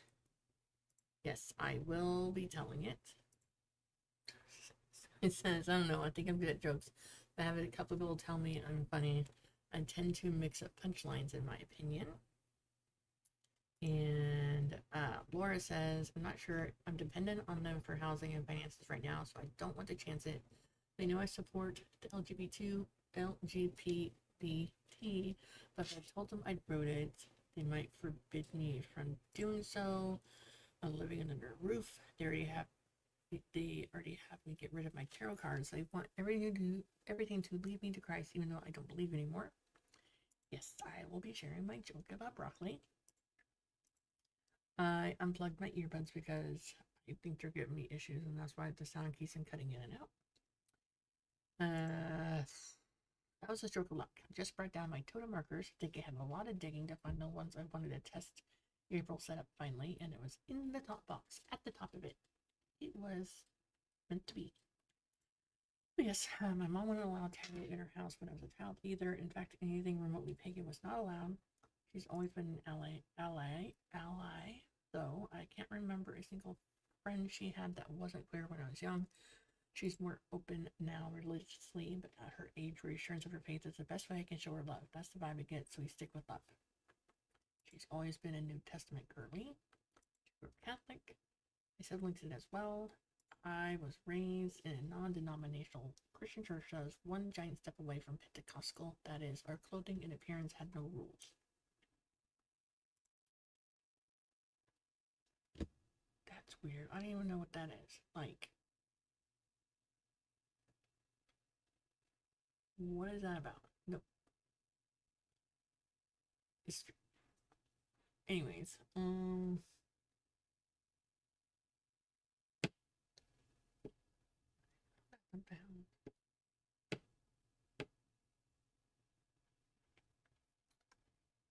like, hey, Laura Nettles, you subscribe to Stream Element, so that's what they're saying in my comments there. 0% of my mother's children attend church regularly, and I'd say a sixth believe in a Christian God. No one asked, but Laura's situation is sort of conversation that ignites my overshare fire. It's okay. What? That's crazy. I didn't even notice my subscriber. Anyways, I'm not stalking my subscriber count every day, so I wouldn't have noticed that I had less. How many hats do I have? 3. This one. It's a cat that I drew myself. Let's see.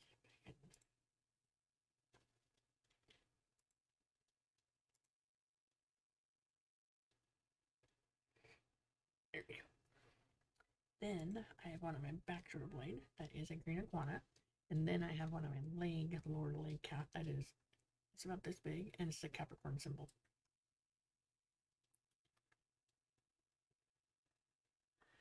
Once in a while, I'll find that YouTube has unsubscribed me from channels. Once in a while.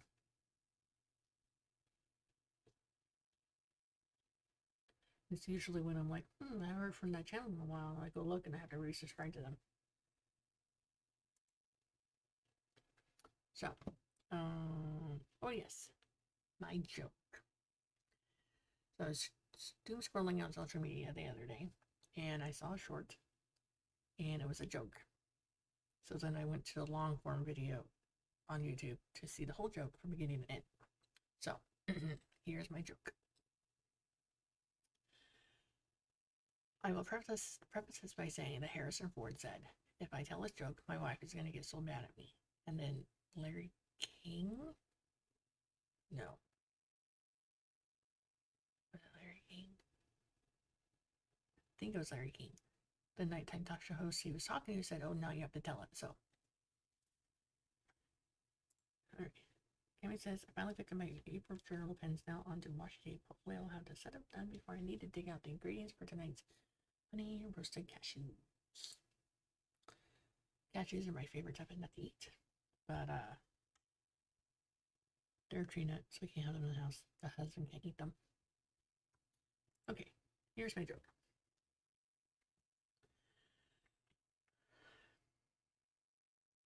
So there was a produce worker working in a grocery store, and he was stacking produce to oranges. And a lady comes to the store and interrupts him and says, "Excuse me, do you have any broccoli? I can't seem to find the broccoli." And the produce worker says, "Oh, I'm sorry, we won't have any broccoli until tomorrow." Okay, so he turns around and starts, yes, sure, please. So he goes back to stacking the produce, and then he gets interrupted again. It's the same lady. "Oh, excuse me, I can't seem to find the broccoli. Where's the broccoli? We won't get any until tomorrow." Okay, he goes back to stacking the oranges, bananas, whatnot. And then he gets interrupted a third time. And the lady's like, "I'm trying to find the broccoli. Where's the broccoli? I need to find the broccoli. Why don't you have any broccoli?" And that guy goes, "All right, lady, just humor me. Like, how do you spell cat? Like in catastrophe. C-A-T. Okay, great. Now, how do you spell dog? Like in dogmatic. D-O-G. Great. How do you spell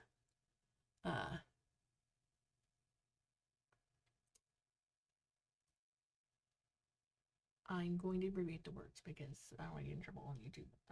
How do you spell effing? F-U-C-K as in broccoli.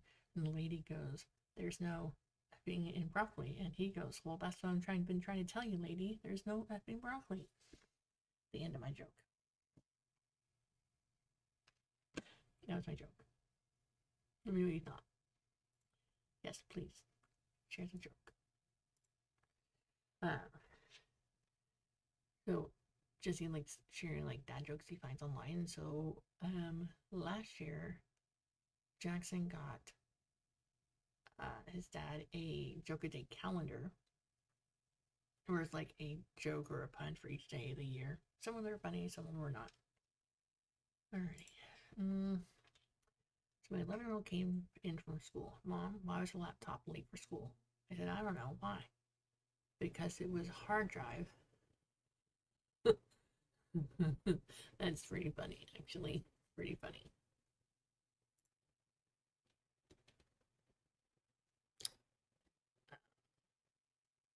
So, all right, let's go on to another question. Do you prefer to read series or standalones when you read books?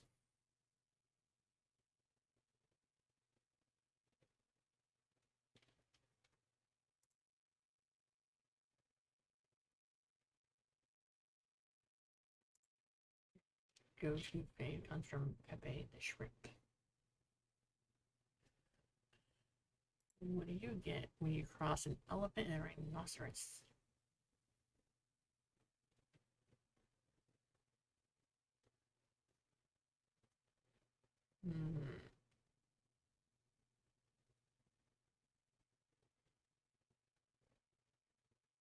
I don't know. That's a hard one. What do you get when you cross an elephant and a rhinoceros?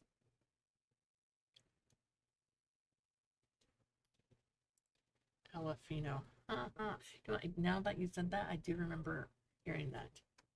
Oh, Elefino.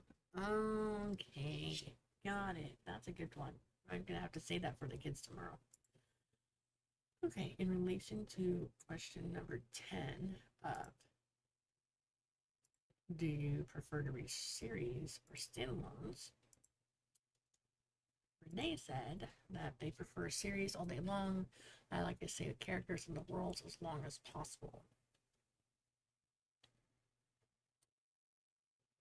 I do think there's certain genres that I think lend more to like long series or whatnot. I like series where you could potentially read in any order. Okay, let's see here. Cami says, "If I want a quick fix standalone, Or it says standalones probably. Cami says about immersion series. Yeah, this. Like, so I've read like small town romances or cowboy romance or murder mysteries detective series. Those are series. But there's some like detective series or mystery series that you could potentially read in the order, it doesn't matter.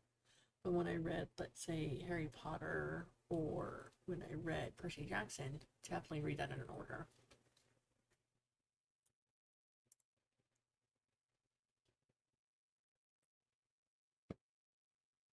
About 30 minutes left, give or take. I think.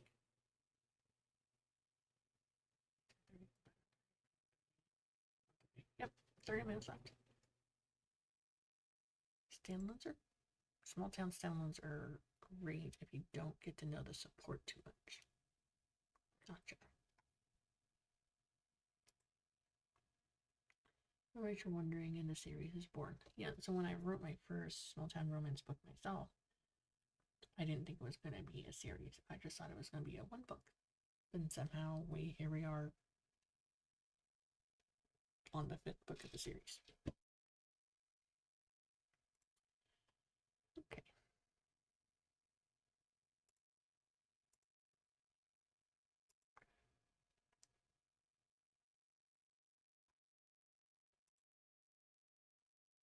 Alright, next question is, do you drop by hand or type everything? Question number 11.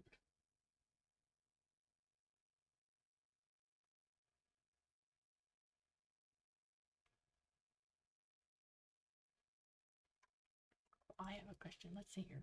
Do you prefer to write shorts or novels? I like novellas or novels.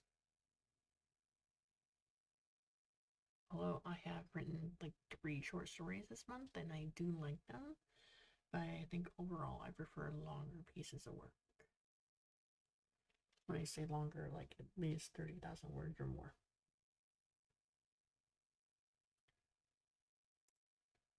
So, drop my hand or type everything.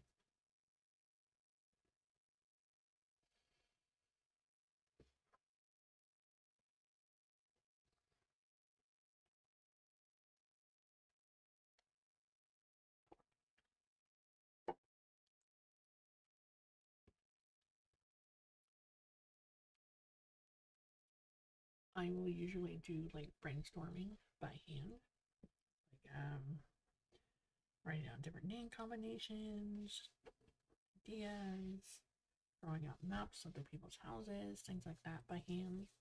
When I start drafting the story, I usually type it. And alright. Amy says you're a scene writer. I generally struggle to connect the scenes even though they're all part of one story, so shorts may be how I have to go. My Christmas story in my small town romances is 7,396 words, and that's my shortest book. And it's a short story. It even says like short Christmas short story in the tagline or whatever.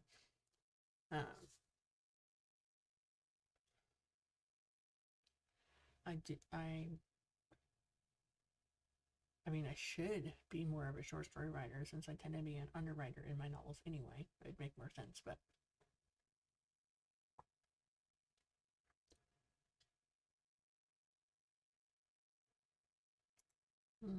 Renee says you'd like to write the manuscript on the computer and notes in your notebook. Yes.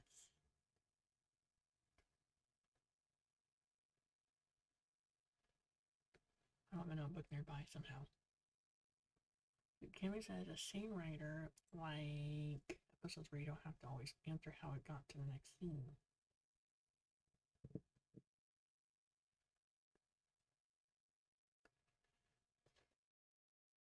I mean, if that's what you typically write is short scenes, that might be a good one to go with.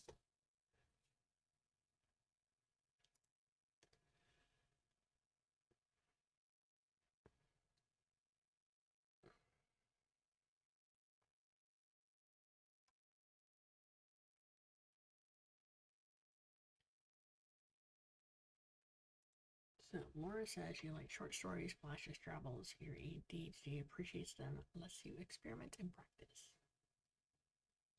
One thing I find that I'm liking about short stories is that you can just like focus on one place one time instead of drawing it out over several days worth of writing. Like this short story is only on this about this scene or this interaction or this party instead of like leading up, and so I feel like you don't have to worry as much about writing about all the cast of characters that are in the town or in the family or story or whatnot.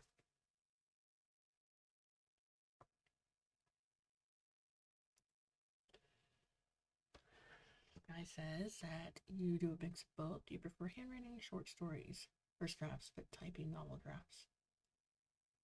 That's fair. And Laura says that you like focusing on a moment of transformation.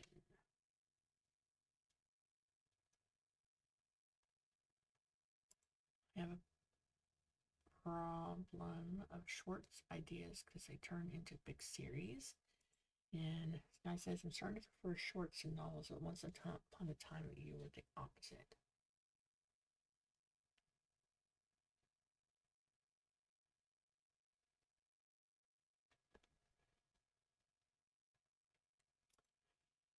Okay, ready for my next awesome question for you guys.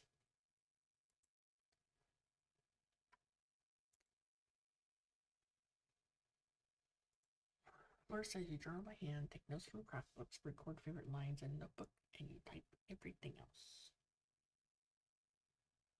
I journal by hand. I take notes about like videos I watch where I take notes about it. I'll write it down by hand. I write like school plans down by hand, but then when I write the final school plans into Trello, I type it all up. Like story ideas, I'll write by hand. When I go through and type out the different beats to a romance novel, like this is like introducing the characters, and then what is the cute meet, and what is the first plot point. Those type of things I'll write out by hand, but once I start drafting, I will type it up.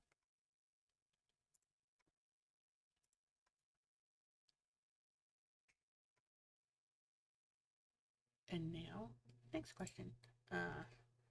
Are you a digital planner or a paper planner? Or does it depend on what you're planning? For example, okay, so yes, that's where you compile the shorts in a collection and keep them together that way.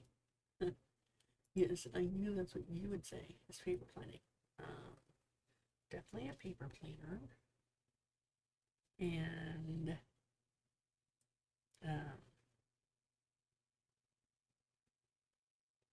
I've always had like a school planner to write out all the plans. This past year's been kind of wishy-washy with traveling and moving and stuff like that. So when the new school year starts, I'm gonna do paper planning again. Okay, got it. Paper all the way. Well, I use Milanote a lot now. I have not used Milanote as of yet. It says depends what you're planning. YouTube vids and social media posts are digital, but you prefer paper planning for everything else. Don't really plan my YouTube videos other than I'm gonna vlog about whatever comes out of my mouth. Once in a while, I'll do like a goal planning video, or this is what I plan on reading, or this is what I read, that sort of thing. Those are planned ones. Or like a collab once in a while, but for the most part, I don't have a plan for my videos.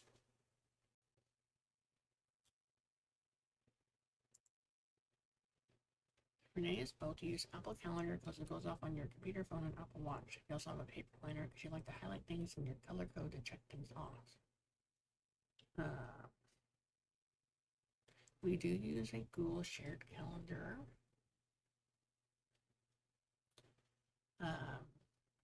Mainly because so then maybe it has to know what's going on. So it's just a shared link calendar. And it's also shared to Apple because I like Google Calendar. My husband likes Apple Calendar. And then we have a big wall, year lamps wall calendar that you can write on with dry erase markers. And so at the beginning of each month, or right, like probably this weekend, I'll put all the library activities that the kids would usually do on the calendar. Anytime I'm volunteering at the library, or my daughter's volunteering at the library, or any planned YouTube streams I'm going to be doing, then all that, those will be put on there. And then I also have planned weeks or days off of school on there. Okay, paper for Ava, but I tend to write it out and then not use it, fall behind. Paper for me. Short story in a series is how a minimum of 4 short story series, where each series has 7 stories in it.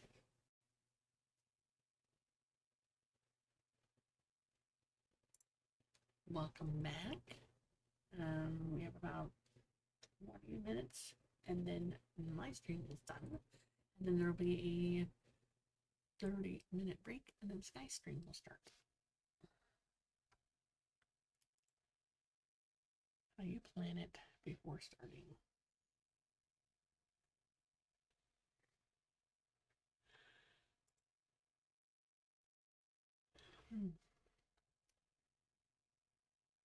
So yeah, I use Google Calendar digitally, and then I use Trello as kind of like a checklist.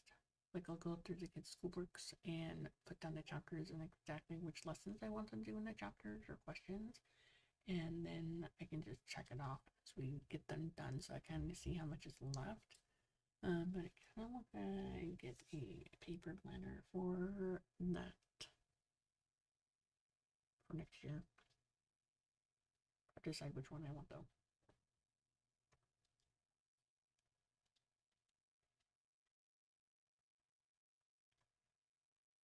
Yes, so did you know your shorts were going to be a series when you started writing the shorts, or did they just merge into a shorts? Oh, here we go. Since I plan on working on the first of these series again after I finish the project, I'll make sure I talk about that in an upcoming vlog. Cool. What? Don't be crashed. Kathleen.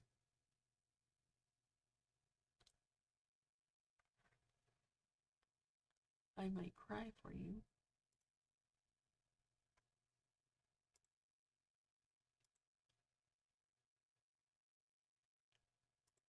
Too complicated to talk about in chat comments, at least to me.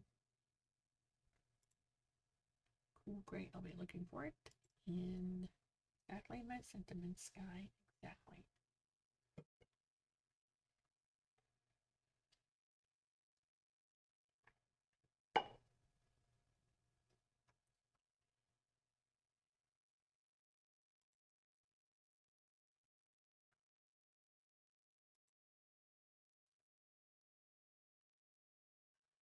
Okay.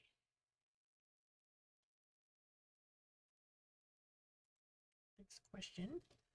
Do you have a favorite brand of pen and or color of pen?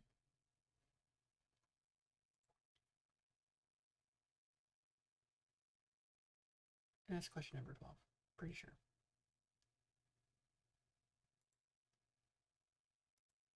Okay, so you didn't lose all of them. That's good.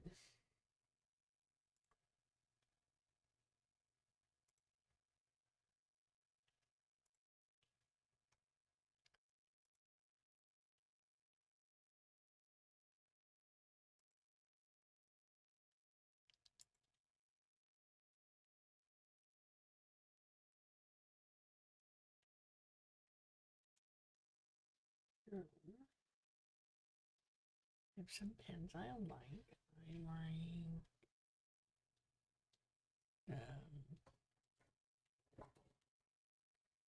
the Papermate Ink Joy Gel 0.7 pens. I like the S Gel, Sharpie S Gel pens. The RSVP pen. I tend to like black, pink, purple. Black, pink, purple, and blue. But not like a regular ballpoint blue, just different shades of blue. Different shades of blue.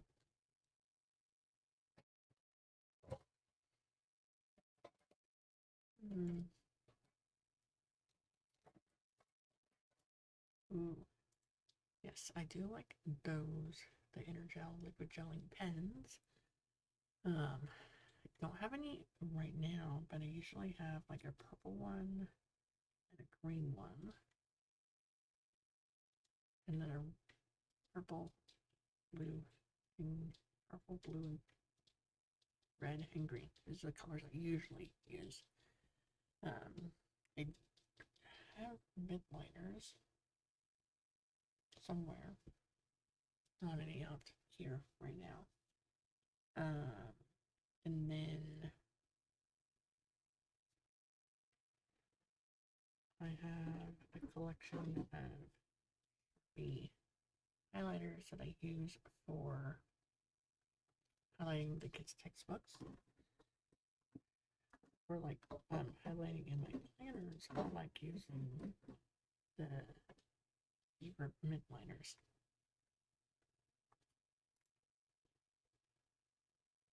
And this guy says your favorite changes every once in a while, but currently using the Pentel Energel liquid gel ink needle tip 0.7 with blue ink, as well as paperweight flare, medium felt tip pens in black.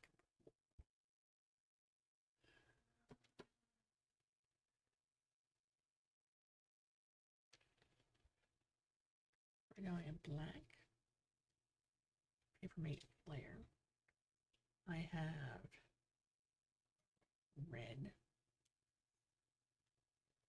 and a few other colors, but the colors I mainly use are things like purple, pink, red, blue, green, and black.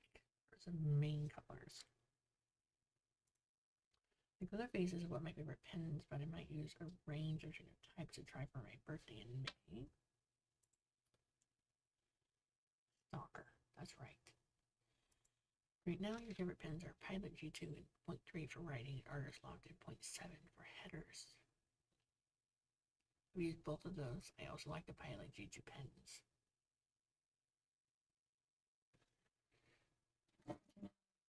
And then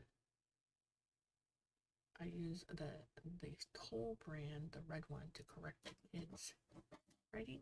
And then this one.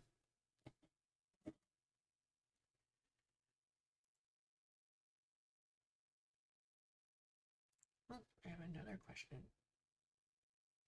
You guys.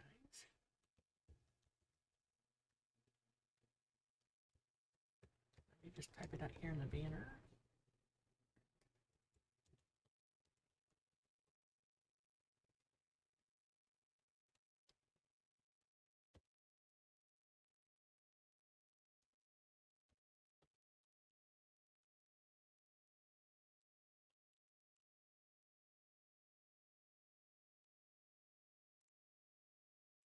Alright, so what is your favorite planner or notebook brand? So for those that only use notebooks, or yeah, so do you have a favorite notebook brand?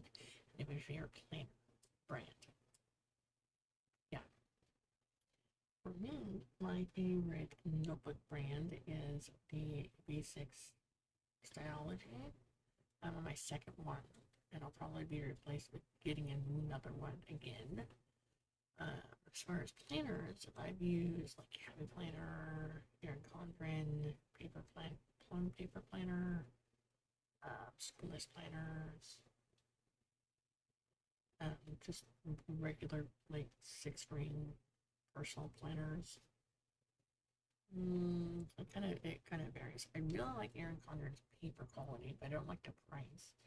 I used to use Plum Paper Planner, coil bound planners, but then their shipping went up, and now I live in Texas, and there's extra charge because of sales tax, blah blah blah.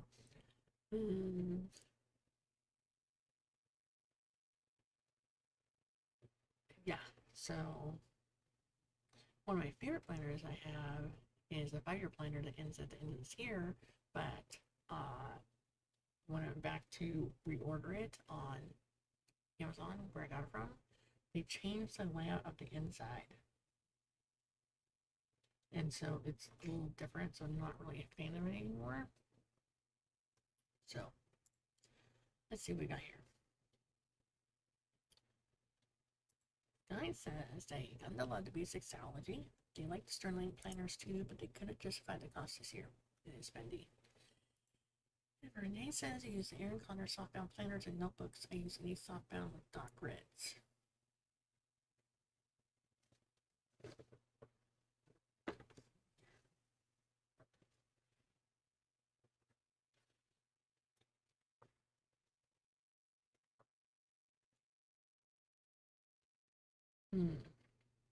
So for notebooks, basic sexology, and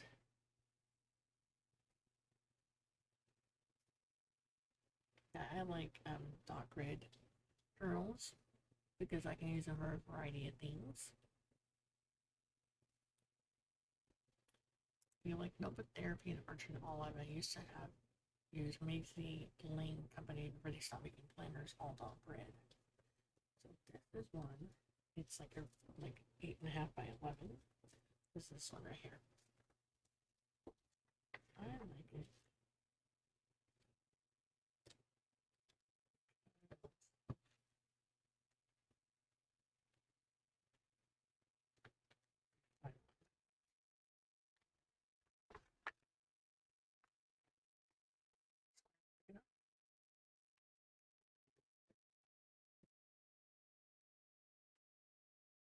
I gotta figure out what I'm gonna do for the next 5-year planner. I liked it because I was able to plan ahead when I was gonna put out trade books consistently, like plan ahead things. And that one is just like for me to see, so like it could be messy and stuff inside. In the B6 Sexology, I drew out like 6 monthly calendars, and then I do all the dailies and notes after that, stickers and things like that. I didn't like the Lipscomb notebooks because the paper was too thin. I didn't like the paper age, I think. I tried that one. What other ones did I have? Yeah, B6ology is my favorite size and brand. I can use pretty much any type of pen. The only one I don't use in it is the Toll brand because it really bleeds through, but other than that, pretty great.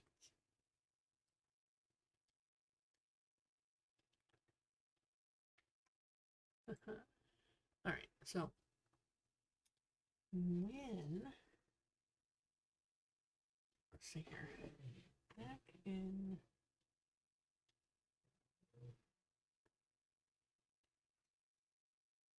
2020, and I started writing and publishing books, I decided, and I ordered that 5-year planner, and I started in 2021. I decided that, oh, in 2020, I'd written and published 3 books, so I was going to plan out when I was going to read at least.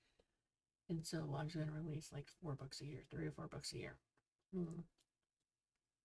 But I haven't really kept to that schedule, really. And now I'm kind of doing it like a year at a time because I don't want to be like, oh, I'm going to release books 2, 3, 4, and 5 over the next year and a half. Because what if something else happens and I don't write anything for 3 months and I want to like hurry and put it out? I do know that I plan to do like 7 books total in the Small Town Romance series. I have to read more that I know the tropes that I want to do in each one, but as far as the characters and whatnot, I haven't decided that.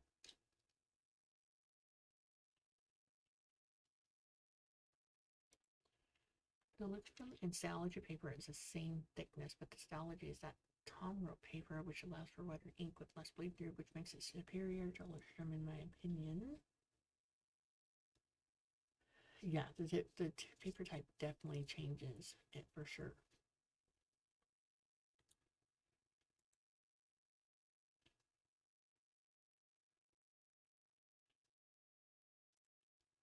Well, I wanted to write 7 books in the series. I didn't want to use the same trope in each one. I want to try different tropes. So, like, one of them I put like age gap, and then I put like a fisherman and a waitress, and then another one I wrote new fish out of water, as in new girl in town, bad boy. Another one was something else, like just kind of ideas. Uh, and honestly, sometimes the tropes change when I start writing them. And I don't announce what's in the trope until I don't announce what's in the trope for the books and stuff online anywhere until I'm about halfway through, and then I definitely know, like, okay, this is a trope and these are the characters. Then I start figuring out that afterwards. I mean, small town romance kind of a trope in itself, but there's so many things you can do in that.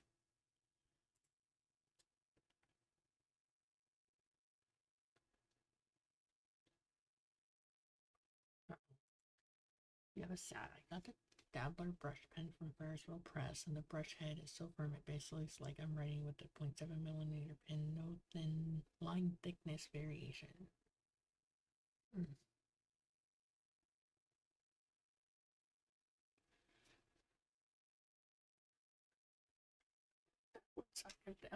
You were trying to use it, and then you could. It's supposed to have line variation. I'd be disappointed if that wasn't the case.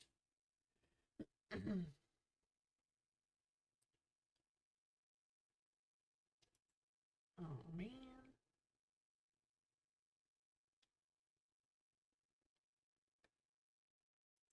Okay, so we have 10 minutes in the stream. Is there any other questions you want me to briefly talk about?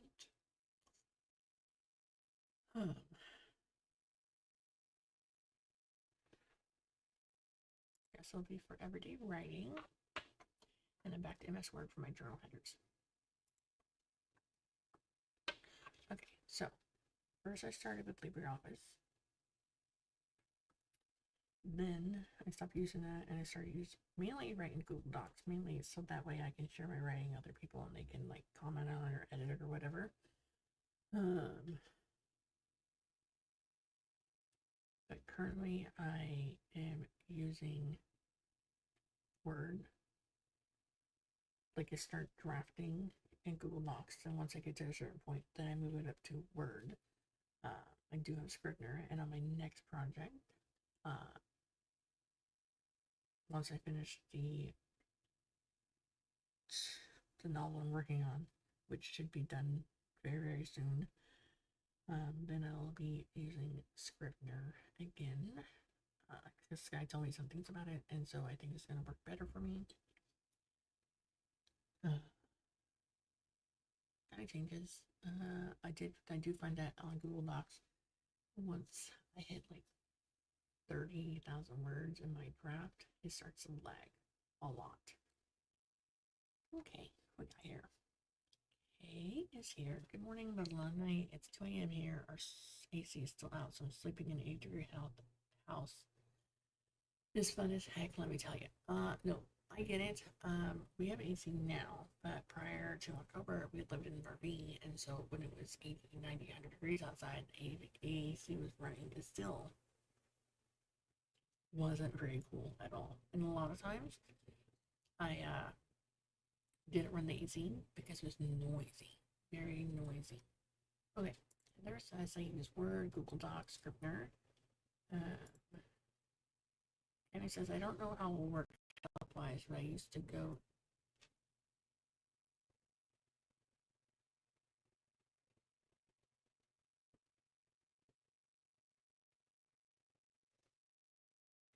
I used to go into my shower in my PJs, then into bed on a towel, mattress protector on that bed too, or I slept on the floor because it's much cooler.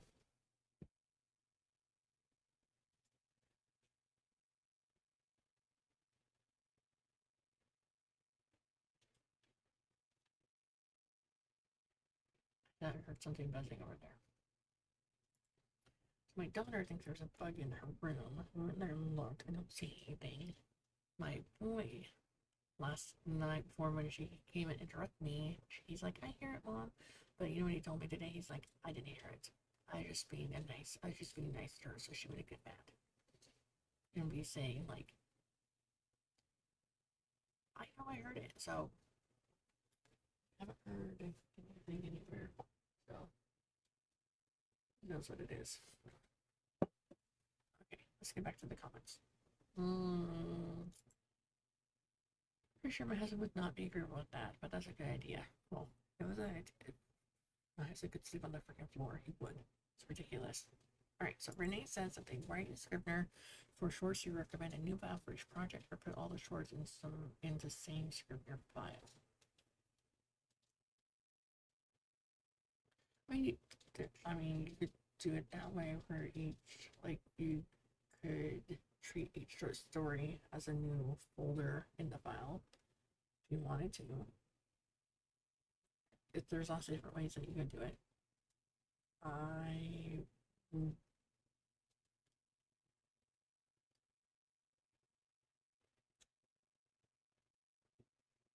I'd probably do a new file for each short story in case I wanted to like move around paragraphs or chapters or something. My Cami says MS Word, active for portable hard drives as well as the PC. I just started using MS Word recently. I really like it. Contact part was in my questionnaire. Trick I learned when kids were in swim, portable misting band attached to a 5-gallon bucket full of water, kept everyone cool in 1,100-degree weather and dried before it hit the ground, so may work in bedroom setting. MS Word has been too many of my documents. I use Writing Habit in Google Docs. I don't know what Writing Habit is. I do like the ability to write on my phone when I want to on Google Docs. Sexy lost all that work, but at least you're able to catch up. Very, very true. Okay, so near the end of the stream, so I'm going to share some stuff.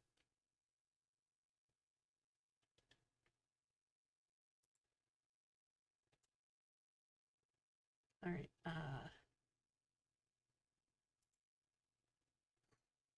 we're gonna use a pan of ice cubes with the fan directory on it, so that's an idea.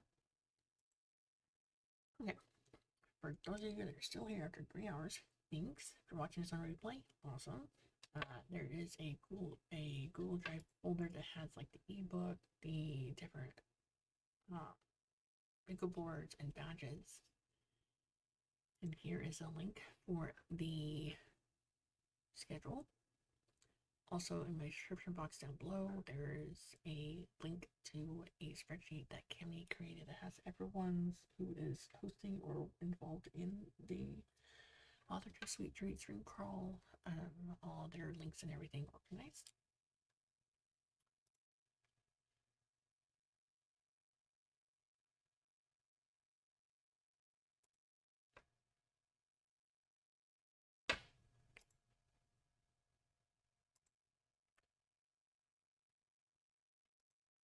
And then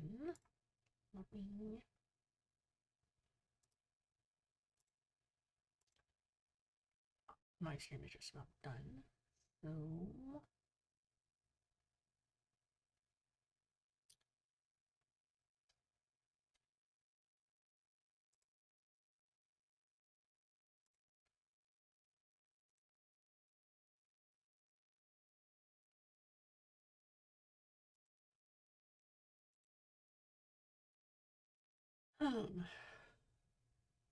there's links. I just shared it for the schedule. And then next is Sky is going next at 2 a.m. Central Standard Time, 3 a.m. Eastern Standard Time. So follow playlist, follow link, get ready for a stream.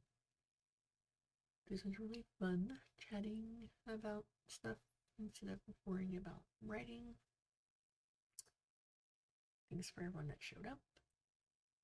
Thanks for everyone that is watching in the rewatch. Also, if you're new to my channel, you don't know who I am. My name is Stephanie. I write primarily small town romance with the hopes of expanding to other genres. Write themes, I share videos. Please subscribe, like, follow, all that jazz. And in the meantime, great day.